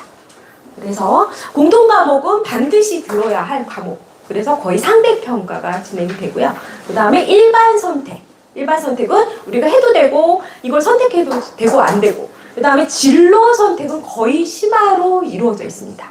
그래서 그러면 심화를 한다는 거는 가산이 붙는다는 거를 우선 아시면 될 것 같습니다. 그 다음에 평가는 성취평가, 절대평가가 확대되는 개념입니다. 그러니까 이때까지는 상대평가 위주였으면 절대평가가 좀 많아졌다. 왜? 과목이 많아졌으니까. 그걸 일일이 다 상대평가를 할 수가 없잖아요. 그래서 절대평가와 상대평가가 근데 상대평가보다는 절대평가가 많아지고 어떤 경우는 평가가 그냥 플러스 알파 얘가 들었어. 왜 그러냐면 예를 들게요. 만일 등급이 나오려 그러면 그래도 막 한 30명은 나와야 돼. 근데 애들이 10명밖에 안 듣는 과목이 있을 수도 있다는 거거든요. 과목이 많다 보면 그러면 얘가 들었구나. 플러스 알파 끝. 무슨 소리인지 알겠죠? 그래서 등급이 없을 수도 있어요. 절대평가에서 A, B, C, D가 없고 이걸 들었다. 이걸로 끝날 수도 있다는 겁니다. 그래서 이렇게 바뀐다. 그래서 목표는 뭐냐? 그래서 진로 중심 맞춤형 학습으로 해야 유리하다. 그래서 조금 더 복잡해졌어요. 그렇게 먼저 이해를 하시면 될 것 같고요. 변화의 방향. 왜 바뀌냐? 그쵸? 정해진 시간표에서 학생 선택 중심 시간표로 바뀌는 겁니다. 그래서 AI 미래 역량 대비해서 그럼 뭐냐? 여기 핵심 포인트. 탐구 프로젝트형 수업이 확대되고 이게 많을수록 유리해지는 구조가 됩니다. 그 다음에 학교가 그래서 그럼 일반 거는 불리하지 않나, 그쵸? 그럴 때 그래서 정부에서 내놓을 수 있는 카드가 있어야 될 거 아니에요. 그래서 어떤 카드를 내놨냐면 학교 간 그다음에 온라인 공동 교육 과정으로 선택폭을 확대했다. 이 소리는 뭐냐면 온라인으로도 내가 수업을 들을 수 있다. 이런 기회도 있다는 겁니다. 그래서 이걸 특히 일반고일수록 이거를 활용하셔야 돼요. 애들이 우리 학교에 있는 것도 지겨워 죽고 성적도 안 나와 죽겠는데 무슨 온라인이야. 그래도 어머니께서 아니야. 이거는 너 진로에 도움이 되기 때문에 반드시 들어야 돼. 이렇게 말씀을 해주셔야 된다는 겁니다. 그래서 대입은 어떻게 평가를 하냐. 뭘 선택했고 왜 선택했는가를 중시하는 입장으로 바뀌었다. 이렇게 보시면 될 것 같고요. 그래서 과목 선택과 전형 매칭표를 좀 보겠습니다. 그래서 학종, 그쵸, 우리가 또 주목해야 될 게 사실 학생부 종합 전형입니다. 그래서 왜 그러냐면 학종이 좋은 데일수록 수시와 정시가 있잖아요. 그럼 수시가 거의 다 학종입니다. 서울대는 100% 학종입니다. 그리고 연고대도 그죠? 수시 중에 거의 한 교과는 5%, 나머지는 학종. 그 다음에 약간의 특기자 전형, 그 다음에 논술 전형으로 뽑고 있습니다. 이렇게 우리가 비율을 우선 알고 접근을 해야 된다. 이렇게 보시면 될 것 같고요. 그래서 여기서 어떻게 되는 거냐면 진로 특화. 그래서 어떻게 생각하면 되냐면 일반고는 지금 우선 현실을 말씀드릴게요. 일반고는 한 20개의 과목이 있으면 외고는 한 40개, 그 다음에 자사는 60개 정도 있습니다.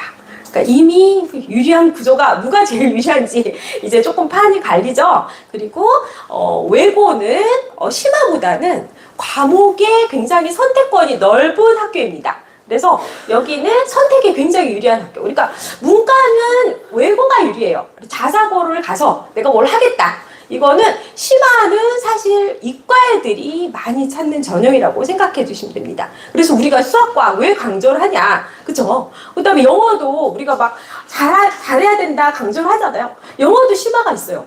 그래서 그런 심화가 있으면 굉장히 유리해지는 전형이다. 이렇게 이제 생각해 주시면 될 것 같고요. 학종은 무조건 진로 특화와 심화 중심으로 연계가 됩니다. 그래서 세특이 뭔지 이제 궁금하신 분이 있으실 텐데요. 세특은 과목 선생님이 써주시는 겁니다.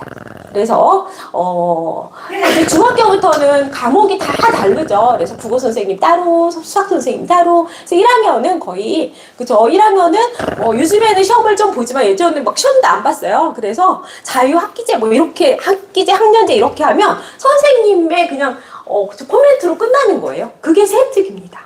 그래서 중학교부터는 세특이 굉장히 중요해지는데요. 이제 고등학교는 아주 세특이 아주 많이 중요합니다. 이해됐죠? 그래서 그거를 어떤 식으로 썼냐 이게 굉장히 중요하다고 나왔죠. 프로젝트 연계 아예 지금 다 대놓고 말하죠. 아까 프로젝트를 하려면 훌륭한 선생님과 훌륭한 학생들과 그쵸? 그다음에 커리큘럼이 좀 있어줘야 약간 유리한 전형입니다. 그래서 이렇게 생각하시면 되고요. 그다음에 학생부 교과 전형으로 갈게요. 주로 우리 학교가 뭐 몇 과목도 없고 그다음에 그냥 일반적으로 하자. 이때까지 계속 그쵸? 많이 생각해 왔던 거는 학생부 교과 전형입니다. 그래서 교과는 그냥 성적만 봐요. 성적만 보기 때문에 그냥 내신 평균을 반영하고 성적, 공통, 일반 선택 중심입니다. 그러니까 이거는 심화보다는 그냥 일반 선택을 해서 내 내신을 잘 따겠다. 이쪽으로 포커스를 맞추는 겁니다. 그래서 내가 아무래도 너무 좋은 데보다는 그래도 중위권을 목표로 하자. 이것도 괜찮습니다. 그래서 그냥 너무 어려운 거 말고 조금 쉬운 걸로 해서 등급 다등급 요것도 일종의 전략이라고 생각하시면 될 것 같고요. 그 다음에 특기 과목 중심 이게 특기자와 논술 중심입니다. 그래서 특기자는 뭐냐면 외고에서 특기자가 많이 나와요. 걔네들은 이제 외국 살다 온 애들도 있고요. 영어만 좀 잘하는데 다른 게 조금 안 돼. 그러면 영어를 특기자로 해서 그쵸? 토익 점수를 따고 막 이렇게 외부 성적이 안 된다고 막 써 있거든요. 일반 전형에서는. 근데 특기자 전형은 모든 게 됩니다. 그래서 내가 전국에서 뭐 스피킹 대회 1등 쓸 수 있고요. 그 다음에 내가 토익 만점 쓸 수 있고요. 그런 식으로 해서 특기자 전형으로 가는 겁니다.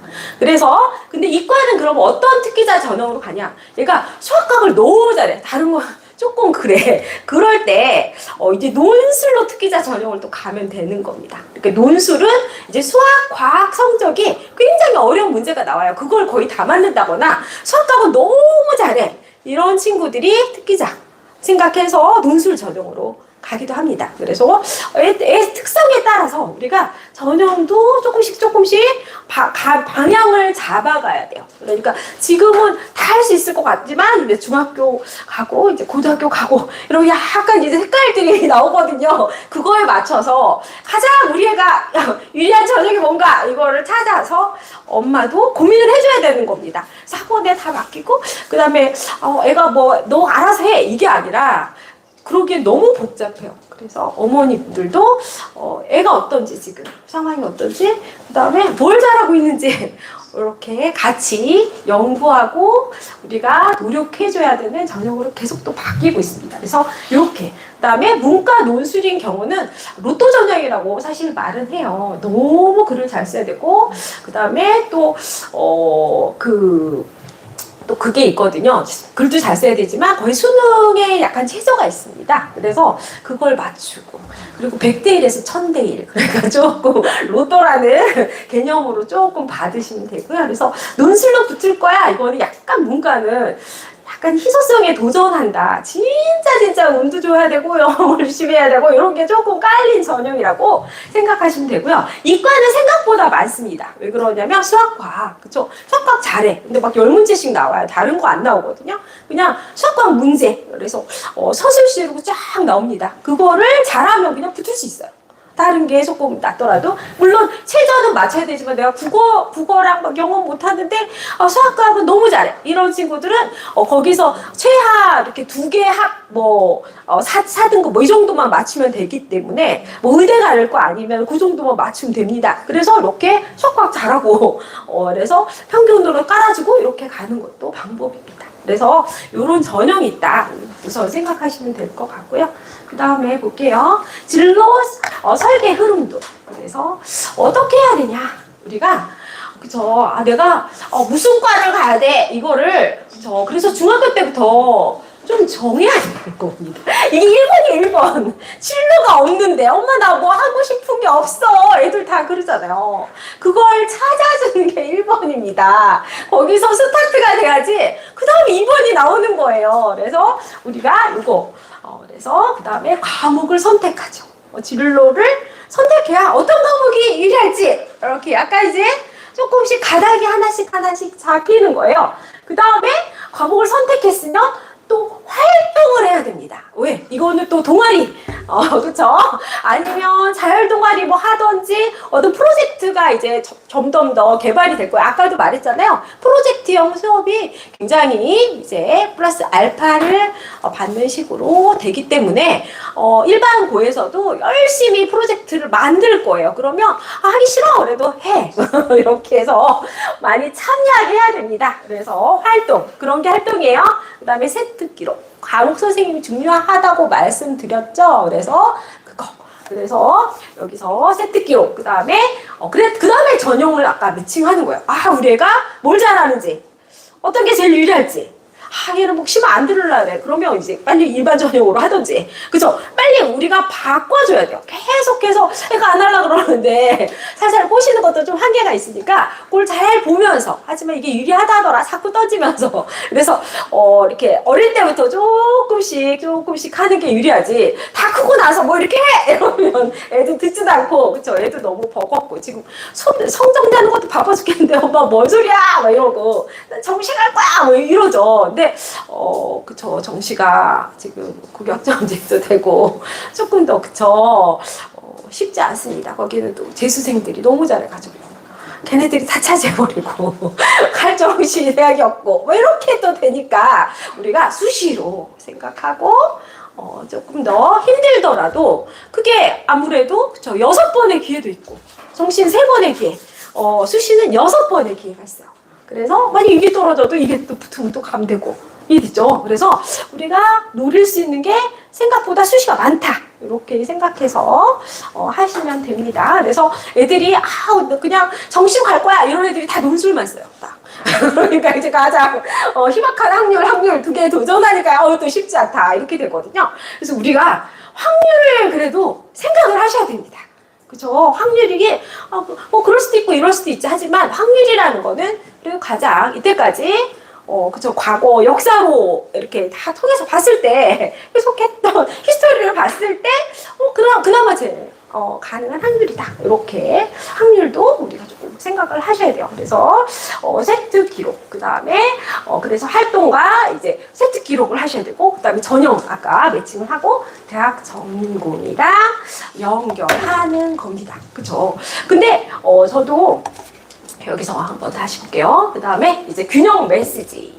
그래서 어떤 게 그러면 어떻게 좋고 이렇게 조금 설명하겠습니다. 특목 자사고는 선택 과목 폭이 아까 많다 그랬죠. 그죠? 그 개수에서 벌써 드러나죠. 그 다음에 인프라에서 유리할 수 있다. 인프라는 뭐냐? 그죠? 우선 프로젝트 수업이 되게 많습니다. 심화가 아주 많아요. 좋은 선생님들이 또 많아요. 그리고 애들이 열심히 해. 그러니까 유리할 수밖에 조금 없는 구조를 가지고 있습니다. 그래서 다 자사고 등록고 얘기하는 게 이유가 있는 겁니다. 그리고 결과로 말씀드리자면 사실 영재고를 제일 가고 싶어 하잖아요. 제일 힘들지만. 그죠? 영재고는 50% 서울대를 보냅니다. 그래서 그렇게 열심히 영재고 하는 거고요. 그 다음에 이제 과고도. 그쵸? 이렇게 아무래도 특화된 학교이기 때문에 한 30% 정도까지 보내고 뭐 카이스트까지 하면 50% 정도까지 또 나오고 있습니다. 그래서 그렇게 생각하시면 되고요. 그 다음에 여기서는 일반고 그럼 일반고 어떡하냐 그쵸? 그래서 이제 우리가 중개 거점 학교도 있습니다. 거점 학교는 뭐냐면 그쵸? 이 학교가 만일 과학이 심화가 없어. 근데 우리 옆 학교 보니까 과학 중점 학교야. 그래서 과목이 되게 많아요. 그러면 거기 가서 들어도 된다는 겁니다. 그래서 우리가 심화를 보충을 할 수 있는 시스템이 지금 다 열려 있어요. 그러니까 애들을 그게 있대. 그러면서 잘 할 수 있도록 우리가 준비를 해줘야 됩니다.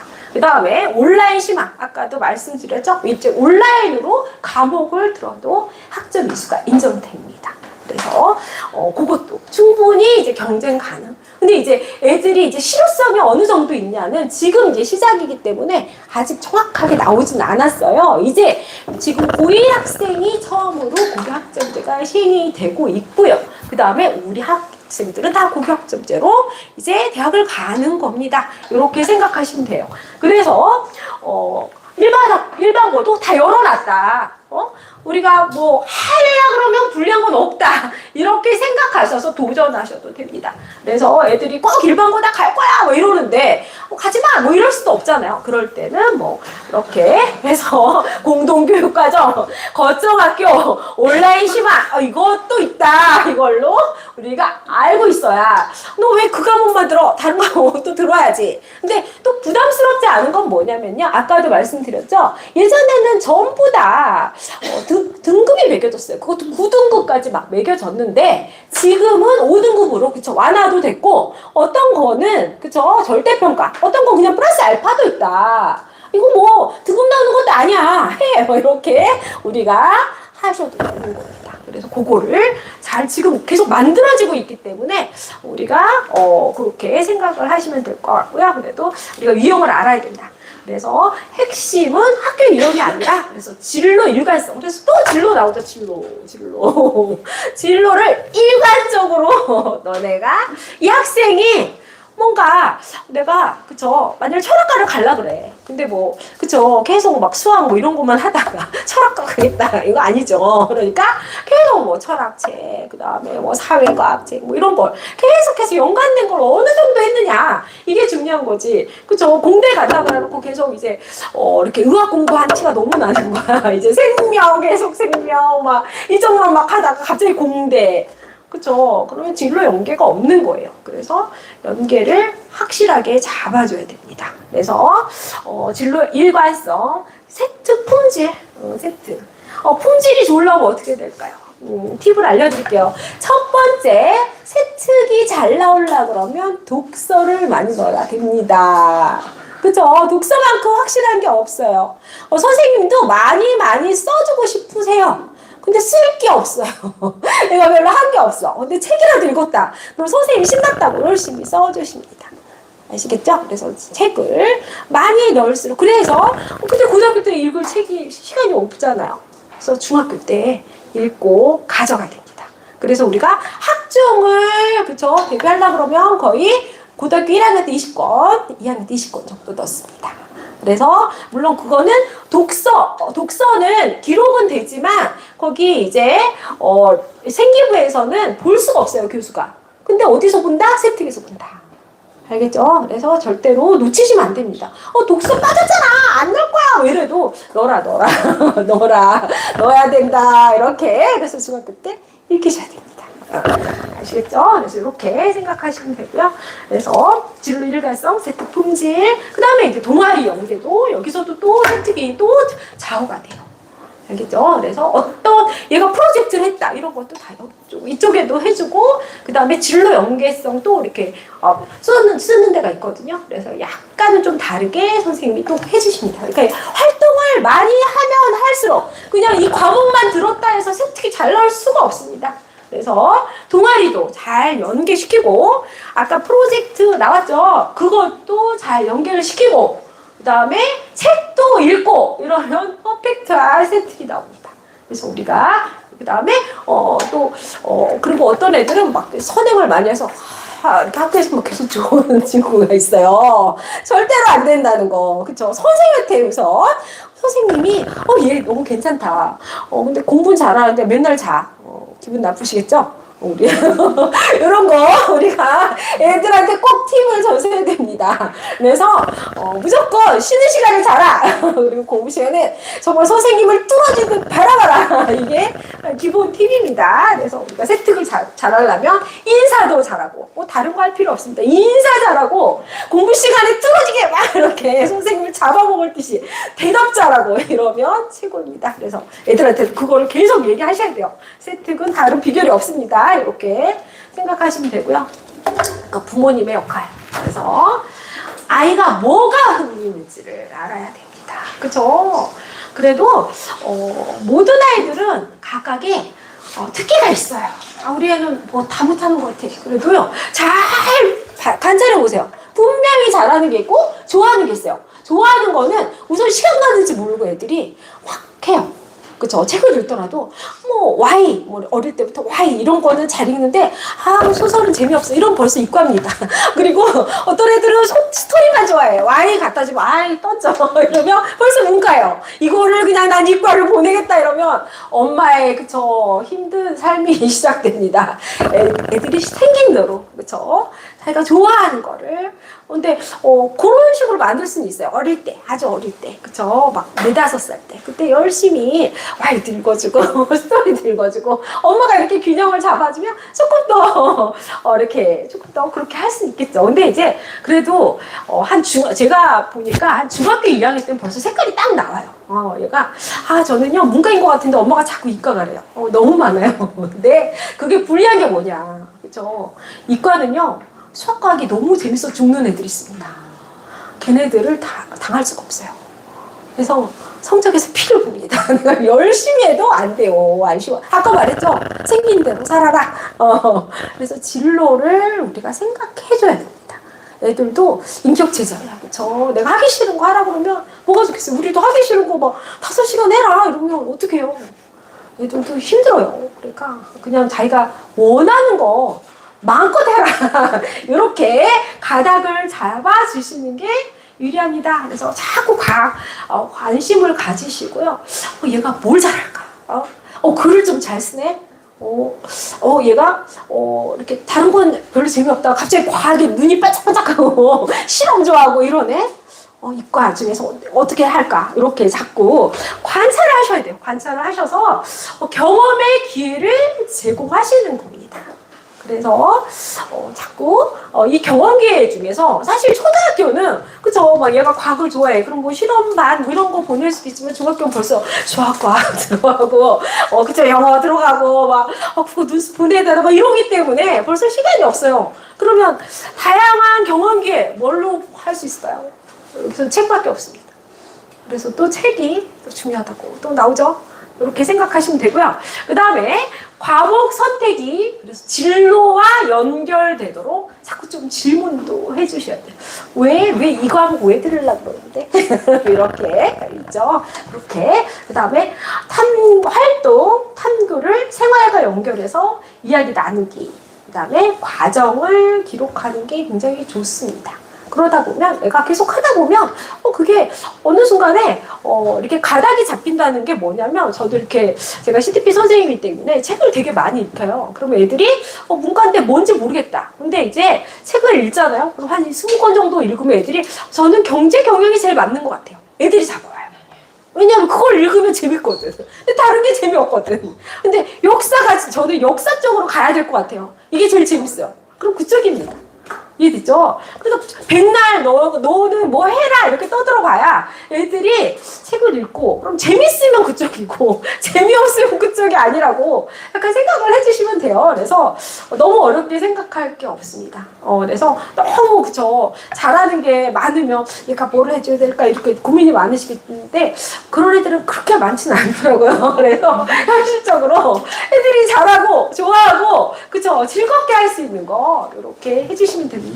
고교학점제도 그거예요. 애들이 좋아하는 거, 잘하는 거, 즐겁게 할 수 있는 거 실컷 많이 하게 해줘 이거예요. 그러니까 이때까지는 하기 싫은 것도 많이 해야 됐잖아요.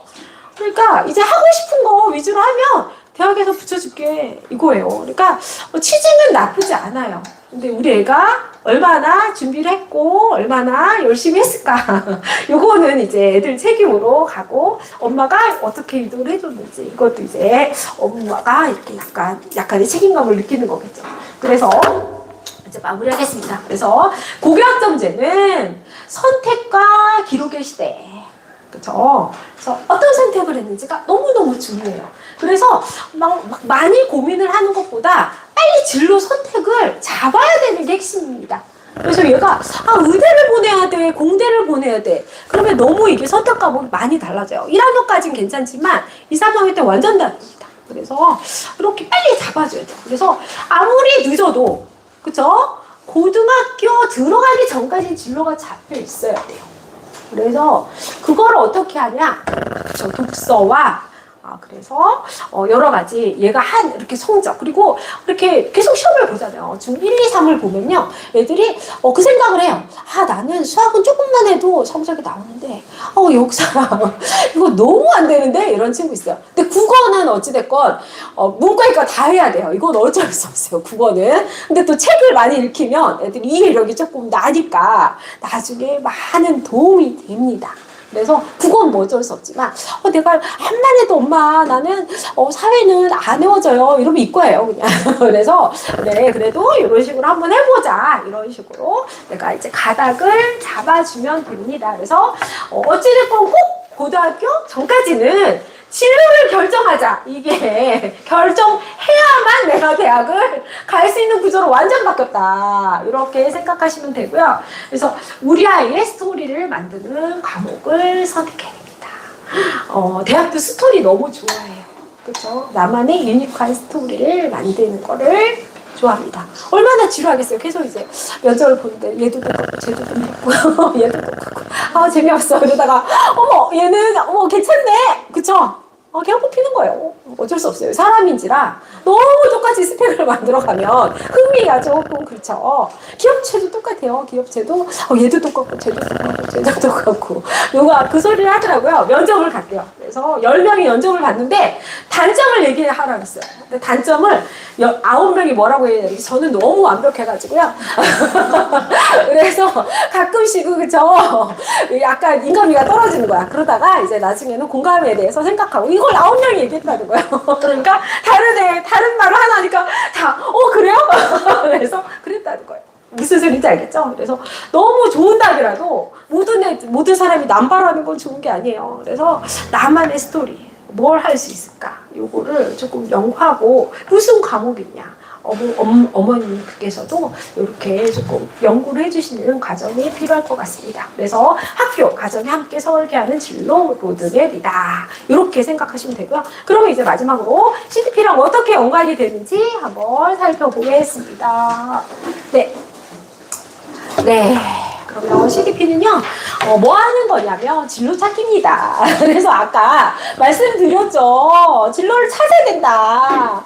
근데 애들이 안 하잖아. 그쵸? 뭐 책 읽어라. 근데, 나 지금 숙제하기 바빠 죽겠는데 무슨 책이야. 그쵸? 근데 이제 CDP 선생님이 왜 읽어야 되고, 너가 대학을 갈 수가 없다. 이렇게. 엄마가 얘기하는 건 잔소리지만 선생님이 얘기하는 거는, 그래야 되나? 그쵸? 잠깐이라도 반짝합니다. 그리고 중요한 거는 CDP를 다 봤죠. 우리 학원 애들은 다 봤습니다. 내가 성적이 좀 돼. 그럼 다 무료로 진행해 드리고요. 저번에 또 특강도 진행했었고요. 그래서 어떤 일이 일어나면 한두 명이 이제 많이 하기 시작해요. 그러면 비교가 되겠죠. 그래서 나도 좀 해야 되나? 그러면서 애들이 독서를 많이 하게 됩니다. 그래서 첫 번째 이렇게 4번에 거의 하고 돼 있는데요. 그래서 생기부와 CDP가 뭔지, 생기부가 왜 중요한지, 그죠? 생기부에서 제일 중요한 거는 아까 말씀드렸다시피, 그래서 중학교도 고등학교처럼 똑같은 프로그램을 도입을 합니다. 그래서 우리가 비교과가 독서, 동아리를 굉장히 강조하는 거예요. 봉사는 약간의, 그죠? 그렇지만 봉사로 우리가 또 면접 대비도 해야 되고 여러 가지가 있기 때문에 그것도 좀 해라. 인성까지 우리가 갖춰야 되니까. 성적은 전교과 전형, 그게 학종입니다. 그래서 그것도 강조하고요. 너 도덕 버리면 안 돼. 그죠? 은미체 신경 쓰는 거, 안 쓰는 거 안 돼. 그 다음에 수행.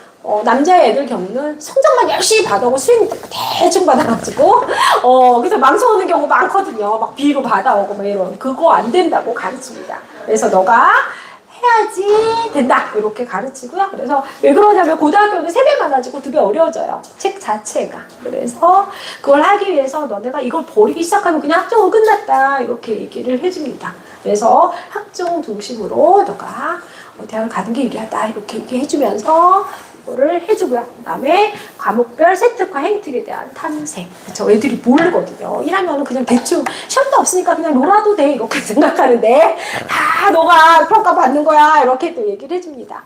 그 다음에 행특은 담임 선생님이 써주시는 거예요. 굉장히 중요해요. 그래서 담임 선생님은 종합적 평가를 해주시거든요. 그래서 자기 주도 학습 능력이 있다라는 말을 또 해주시는데 그거는 독서를 잘하고 성적이 좋을 때 나오는 말입니다.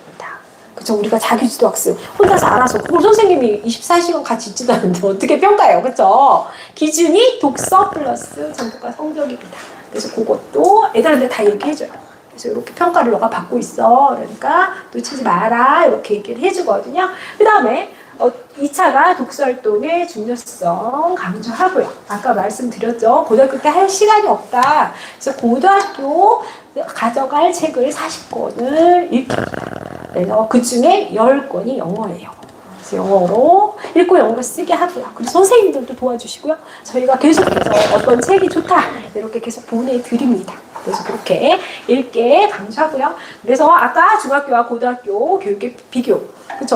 암만 5등급제로 바뀌어도 이제는 그쵸? 상대평가가 되면 굉장히 어려워질 수밖에 없어요. 왜 그러냐면 쉽게 내면 등급이 많으면 다 밀려버려요. 만일 1등급이 10명까지인데 15명이 나왔다. 1등급이 없는 거예요. 2등급이에요. 그럼 어떻게 하겠어요? 그 등급 1등급을 만들기 위해서라도 평균을 낮춰서 어렵게 내는 시스템입니다. 고등학교는 원래 어려워요. 그래서 이 공통 과목이 굉장히 어려워진다. 그래서 이거를 아셔야 됩니다. 그래서 애들이 그래서 이제 너네가 좀 이렇게 선행도 수학과학, 그래서 선행, 이과 같은 경우는 과까지, 그다음에 문과 같은 경우는 수학 선행, 그다음에 책 이렇게 강조를 합니다.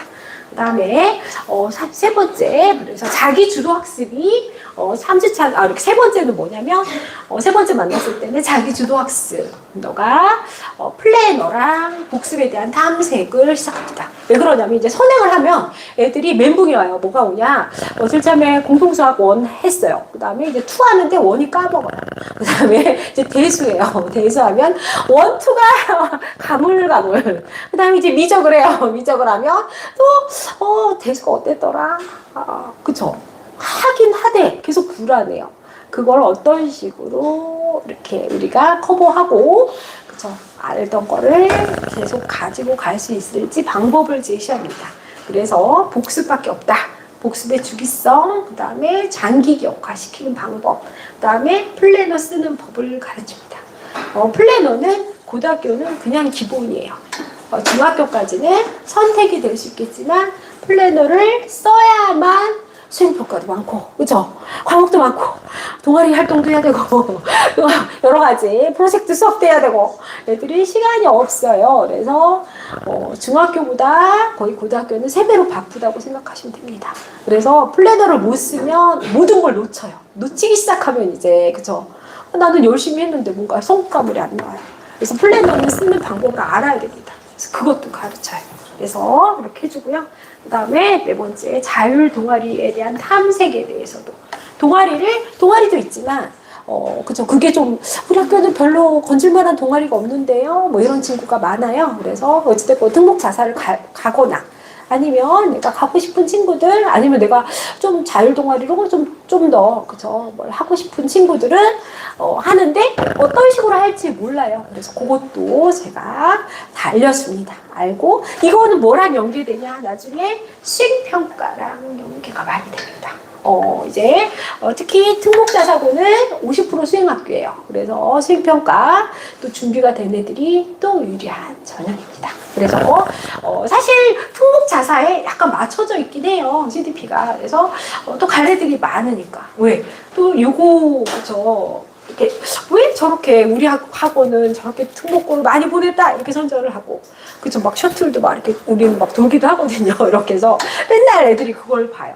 왜 저럴까? 그리고 좀 잘하는 애들은 나중에 특목자사 가야 되겠다, 보내야 되겠다 이런 생각을 하시거든요. 근데 이게 전형 때문에 좀 어쩔 수 없는 거라고 됩니다. 그래서 보이고요. 그래서 잘하면 보내시는 거 추천하고요.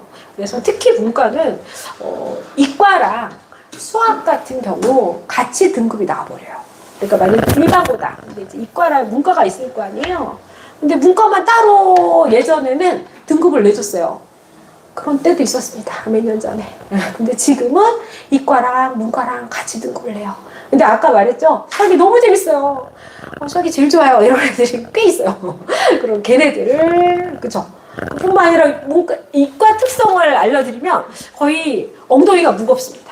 엉덩이가 무거우면 이제 이과다 이렇게 생각하시면 되고, 가볍다 이러면 문과에 가능성이 좀 많이 높습니다. 그래서 엉덩이가 무거워서 5시간은 그냥 뭐 드립다 공부를 해낼 수 있어요. 그런 애들을 문과는 1시간도 조금 힘들어요. 그래서 계속 들락달락 막 냉장고 문도 열었다, 화장실도 한번 갔다, 물도 한번 먹었었다 이렇게 하거든요. 근데 다 특성이에요, 그게. 그러니까 걔네들이 수학 성적이 나오겠냐고요. 그래서 외국끼리 경쟁하는 게 훨씬 유리합니다.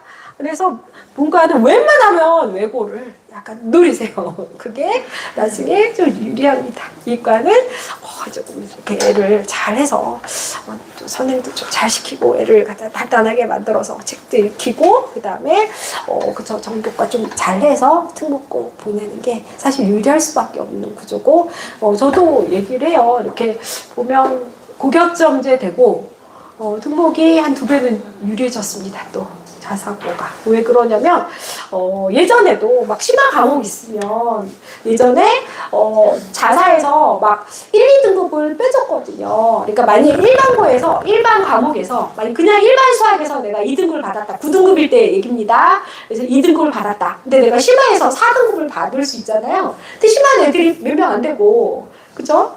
그럴 수 있잖아요. 그럴 때 어떻게 되냐? 대학에서 어떻게 해주냐면 빼기 1, 2 등급을 해줍니다. 그리고 플러스 알파도 줘요. 그래서 4등급이 유리하게 만들어놔요. 그래서 등록 자사고가 3등급인데도 1등급이 되는 거예요. 결론적으로 점수가. 그래서 걔네들을 다 서울대로 붙였어요.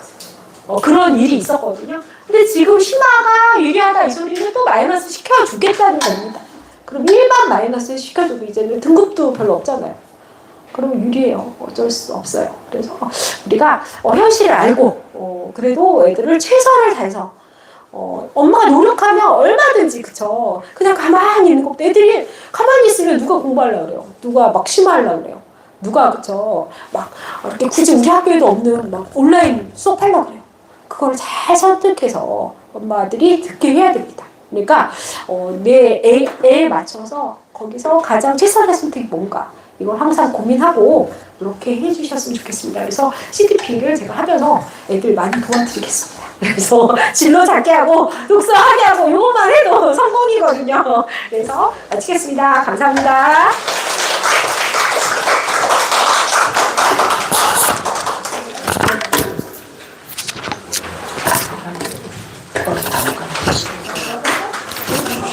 꺼주세요. 네. 너무 시간 많이 초과되긴 했는데, 어떻게 지금 이제 조금 우리 입시 설명회다 보니까 특목 자사고만 준비하는 친구들의 입시 설명회라고 알고 계실 것 같은데 아니에요. 저희들 모든 친구들이 다 포함되는 내용이고요. 앞으로도 계속 우리 재원생들한테는 또 비재원생들도 저희들은 좀 열려있지만 입시 관련해서는 많은 정보들을 드리도록 하겠습니다. 어머니 바쁘신데요? 잠시만 5분만 더 시간 내주시면 제가 또 조금 어머니들께 아버님이 또 오셨는데 한번 우리 아이들에 대한 조금 이야기를 좀 해드리려고 합니다. 잠깐만 열어주실까요? 불 좀 꺼주시겠어요? 네. 엄마께 하나 깔아주실래요? 지금 네, 너무 열기가 좀 대단해서 어머니들, 아버님들 오늘 아이들 좀 가서 잡으실까 좀 걱정이 되는데 갑자기 막 책을 막 도서관 가서 빌리시고 막 이러시지 않을까. 조금 그 열기를 조금 이렇게 좀 식혀서 가시라고 제가 잠시 우리 아이들에 대한 얘기를 조금 나누려고 합니다. 자, 부모님에 대한 이야기라고 할 수 있는 건데요. 자, 잠시 엄마부터 하나 따라주시면 안 될까요? 우리 네, 좀 분위기 좀 식혀서 가시라고. 네, 오늘 갑자기 우리 아이를 잡을까 좀 걱정이 돼서. 네, 좋습니다. 제가 이걸 누를까요? 네. 나와버렸다. 죄송합니다. 네, 잠깐 보셨나요? 네. 네. 다시 돌아가야겠습니다, 그러면. 네. 자, 다시 한 번씩. 네. 금방 보셨죠, 다? 자, 이거 빨리 다 받을 분. 빨리 손 들어보세요. 저도 커피 쿠폰 갖고 왔어요. 네, 말씀해주세요. 감정도 존재가 아니라 사랑도. 네, 받아가세요. 다 보여주고 지금. 네. 자, 어머니들 감정 노동자라는 이야기 많이 들으셨죠? 네. 근데 우리 부모님들은 사랑 노동자예요. 네. 자, 좀 오늘 아침도 바쁘셨죠? 여기 나오시느라고. 애들 끼워서 밥 먹이고. 근데 집이 평화로웠고, 가족은 웃었고, 조언을 했지만 잔소리는 안 했고, 삼켰어요. 화내지도 않고, 감정을 터뜨리지도 않았고, 아이를 몰아붙이지도 않았어요. 네. 내 안에서 불안은 막 웅성거려요. 얘들 그냥 재워넣어도 되나? 조바심도 끌었고, 그걸 또 참았어요. 네. 화를 삼키는 건 고역이었고, 좋게 말해주고 기다려주는 것도 쉬운 일이 아니었어요. 자, 오늘 혹시 이거 다 하고 오신 분 손 들어주세요. 계셨나요? 호흡 소리가 안 났나요, 집에? 네. 그랬다면 사랑 노동을 잘해낸 것입니다. 네. 사랑이란 뭘까요? 보통 사랑? 네. 따뜻하다, 다정하다, 포근하다. 우리는 사랑이 형용사라고 생각합니다. 그러나 아이를 키워보면 형용사는 사랑의 결과이지 본질은 아닙니다. 동사라고 합니다. 사랑하다라는 구체적인 행동이며 매일 새로 선택해야 되는 행위입니다. 구체적인 행동, 선택해야 하는 행위. 네. 밥 해주고, 청소하고, 빨래하고, 학원에 데려다주고, 숙제 봐주는 일. 어머니들 하고 계시죠, 많이. 네. 아버님이 하시는 분들도 계시죠? 네, 바쁘시니까 같이 도와주시고. 물론 그 안에 사랑은 있습니다. 하지만 그것이 사랑의 전부는 아닙니다. 그런 돌봄과 가사노동은 누군가에게 대신 맡길 수도 있습니다. 돈으로 교환 가능한 노동이 가능한 노동. 그러나 사랑 노동은 내 감정과 싸우는 일이고요. 불안을 견디고 아이가 실수를 했을 때 화를 삼키고 상처 주지 않으려 마음의 폭풍을 눌러놓는 일, 그리고 거친 말 뒤에 속마음을 알아보려고 애쓰는 일입니다. 사랑은 따뜻하거나 다정한 감정이지만 그렇지만 내 안에서 벌어지는 치열한 싸움입니다. 사랑의 본질은 부드러움이 아니라 버팀입니다. 우리 어머님들 버티고 계시죠 지금? 네. 네. 엄마 노릇이 고단한 진짜 이유는 돌봄이나 가사노동 때문이 아니라 이 사랑노동 때문입니다. 네. 뭐 보통 이제 이 말씀은 감정노동이라고 많이들 하시죠. 뭐 서비스직이나 이런 직종에서 계시는 분들은 고객의 감정적 미숙함을 참아내고 계실 거예요. 그 대가로 월급을 받는다 생각하시죠. 그렇지만 엄마는 감정노동자가 아닙니다. 정말 사랑노동자입니다. 감정노동자는 사랑하지 않는 사람의 미숙함을 찾아내는 일이지만 사랑노동자는 사랑하는 우리 아이의 미숙함을 품어주는 일입니다. 사랑노동의 대가는 아이가 사랑을 배우는 것입니다. 네, 사랑은 말로 가르칠 수 없거든요. 사랑은 받아본 사람만, 받아본 만큼 흘러나오고, 부모의 사랑은 아이가 사랑을 배우는 값으로 환산할 수 없는 귀한 일입니다. 네. 혹여 우리 아이를 키우는데 사랑노동의 고단함이 없는 분이 계실까요? 그렇다 그러면 어쩌면 그 고단함을 우리 아이가 대신 짊어지고 있을 수도 있어요. 아이가 부모의 분노와 감정 기복을 참아내고 있다면 그건 아이의 몫이 아니라 원래는 부모의 몫인데 사랑의 노동은 부모가 해야 되는 거예요. 아이에게 그 짐을 넘기지 않아야 합니다. 아이가 자라서 사랑 노동을 기쁘게 할 줄 아는 어른이 되려면 지금 우리 부모님은 롤 모델이 되어줘야 합니다. 네, 이상입니다. 네. 오늘도 너무 수고 많으셨고요. 집에 가서는 롤 모델이 되어주세요. 수고하셨습니다.